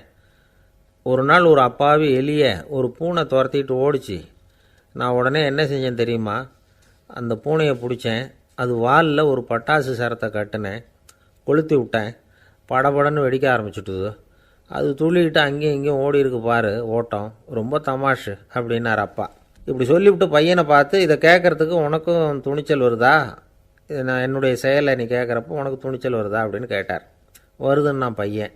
எப்படின்னா அப்படிங்கிற விவரத்தையும் சொன்னான் அவன். அதாவது எலியை விரட்டினத்துக்காக பூனை வாலில் பட்டாசு கொளுத்துனீங்க நீங்கள், பூனையை விரட்டினத்துக்காக உங்கள் கழுத்தில் பட்டாசு சரத்தை மாட்டினா என்னென்னு தோணுது எனக்கு அப்படின்னு நான் பையன். பையனோட துணிச்சல் அப்பாவே நடுங்க வச்சுட்டுது. அது சரி, ஒரு அப்பா பிள்ளைக்கு இப்படியா உபதேசம் பண்ணுறது? எல்லாருக்கிட்டையும் அன்பாக பழகிறது எப்படி அப்படின்னு சொல்லி கொடுக்கணும். பிஞ்சு உள்ளங்களில் நஞ்சை தூவலாமா? ஒரு நாள் விநாயகர் ஒரு பூனையோடு விளையாடிக்கிட்டு இருந்தாராம். அப்படி ஆசையாக விளையாடிக்கிட்டு இருந்தப்போ அவரோட கை நகம் தவறுதெல்லாம் பூனையோட முகத்தில் பட்டுட்டு தான். அது ஒரு சின்ன கீறலை உண்டாகி விட்டுது. அப்பா அவர் அதை ஒரு பெருசாக நினைக்கல. கொஞ்ச நேரத்துக்கு அப்புறம் விநாயகர் வீட்டுக்கு வந்தார். அவங்க அம்மா பார்வதி தேவியை பார்த்தார். பார்வதி தேவி கன்னத்தில் விரலால் கீறினது மாதிரி ஒரு அடையாளம் இருந்தது. விநாயகருக்கு அதிர்ச்சி, ஆச்சரியம். நம்ம அம்மா இந்த உலகத்துக்கே தாயார், அப்பேற்பட்ட அவங்க முகத்திலேயே கீறலை உண்டாக்கக்கூடியவங்க யாராக இருக்க முடியும் அப்படின்னு யோசனை பண்ணார். தாயே, உன்னுடைய கன்னத்தில் இந்த வடு எப்படிம்மா ஏற்பட்டதுன்னு கேட்டார். குழந்தாய், இது நீ செஞ்ச காரியம்தான்ப்பா, உன்னுடைய கை நகம் கீறினதுனால ஏற்பட்ட வடு தான் இது அப்படின்னாங்க அவங்க. விநாயகர் திடுக்கிட்டு போட்டார். எப்படிம்மா அது? நான் எந்த காலத்துலேயும் ஒன்று அப்படி கீறினதாக எனக்கு நினைவு இல்லையே அப்படின்னார். இன்னைக்கு காலையில் ஒரு பூனையை கீறினதை நீ மறந்துட்டியா அப்படின்னாங்க அந்த அம்மா. விநாயகர் திகைச்சு போய் நின்னார். பார்வதி தேவி சொன்னாங்க, இதை பார்ப்பா, இந்த உலகத்தில் இருக்கக்கூடிய எல்லா உயிர்கள்லேயும் நான் இருக்கிறேன். நான் தான் இந்த உலகமாக ஆகியிருக்கிறேன். ஆகையினால நீ யாரை துன்புறுத்தினாலும் அது உண்மையிலேயே என்ன துன்புறுத்தினதாக தான் வந்து முடியும் அப்படின்னாங்க. விநாயகர் மனசுக்குள்ளே ஒரு வெளிச்சம் ஏற்பட்டு தான். அதுக்கப்புறம் அவர் யாரையுமே கல்யாணம் பண்ணிக்காததுக்கு அதுதான் காரணமாக. இந்த உலகத்தில் எல்லாரையும், இங்கே இருக்கிற எல்லாத்தையும் தாயின் வடிவமாக அவர் பார்க்க ஆரம்பிச்சிட்டாராம். குருதேவர் ராமகிருஷ்ணர் இந்த கதையை எடுத்து சொல்லியிருக்கிறார். நபிகள் நாயகம் ஒரு தடவை ஒரு நாற்காலியில் உட்காந்து என்னமோ யோசனை பண்ணிகிட்டு இருந்திருக்கிறார். அப்போ அவரோட உடையில் ஒரு கீழ்ப்பகுதி தரையில் படிஞ்சு கிடந்திருக்குது. அங்கே விளையாடிக்கிட்டு இருந்த ஒரு பூனை அது மேலே வந்து படுத்து தூங்கி போச்சு. தொழுகை செய்ய வேண்டிய நேரம் வந்துட்டது. நபிகள் நாயகம் எழுந்திருக்க பார்த்தார். அப்போ தான் பூனை தன்னோட உடை மேலே படுத்து தூங்கிட்டு இருக்கிறது கண்ணில் படுது. பூனையோட தூக்கத்தை கலைக்க விரும்பல அவர். தன்னுடைய சகோதரியை கூப்பிட்டார். ஒரு கத்திரிக்கோல் எடுத்துகிட்டு வர சொன்னார். பூனை படுத்திருந்த உடைப்பகுதி மட்டும் இருக்குல்ல, அதை மட்டும் அதோட கத்திரிச்சு விட்டுட்டு அதுக்கப்புறம் அவர் எழுந்திரிச்சு தொழுகைக்கு போனாராம். அதாவது பிற உயிர்கள்கிட்ட எப்படி அன்பு காட்டணுங்கிறத பெரியவங்க எவ்வளவோ விதத்தில் நமக்கு எடுத்து காட்டியிருக்கிறாங்க. இருந்தாலும் எத்தனை பேர் மனசில் அதெல்லாம் உரைச்சிருக்குது. நாமளும் நம்ம ட்ரெஸ்ஸு மேலே ஒரு பூனை படுத்திருந்தா ஒரு கத்திரிக்கோலை தான் தேடுவோம், எடுத்துகிட்டு வர சொல்லுவோம். துணியை வெட்டுறதுக்கு பதிலாக இல்லை அதோட வாழை வெட்டினா என்ன அப்படின்னு தோணும். ஒரு ஆள் ரொம்ப பிரியமாக ஒரு பூனையை ஆற்றுல குளிப்பாட்டிக்கிட்டு இருந்தானா. எப்படி? அந்த பூனையை ஆற்று தண்ணியில் அமுக்கி அமுக்கி குளிப்பாட்டிக்கிட்டு இருக்கிறான். அந்த வழியாக போன பெரியவர் ஒருத்தர் இதை பார்த்தார். இதை பார்ப்பா, பூனையை அது மாதிரி ஆற்று தண்ணியில் அமுக்கி குளிப்பாட்டாத, மூச்சு திணறி செத்து போடும் அப்படின்னு அட்வைஸ் பண்ணார். நீ போய் அவன் வேலையை பார்த்துக்கிட்டு, எனக்கு எல்லாம் தெரியும்னா இவன். சரின்னு அவர் போயிட்டார். கொஞ்ச நேரம் கழித்து அவரே அந்த வழியாக திரும்பி வந்துக்கிட்டு இருந்தார். ஆற்றுல பூனையை குளிப்பாட்டிக்கிட்டு இருந்தவன் அழுதுகிட்டு உட்காந்துருக்கிறான். பக்கத்தில் அந்த பூனை செத்து கிடக்குது. இதை பார்த்தார் பெரியவர். நான் தான் அப்போவே சொன்னேனே அந்த பூனையை ஆற்றுல நினைக்காதேன்னு. அதை கேட்டிருந்தா இப்படி ஆயிருக்கும்.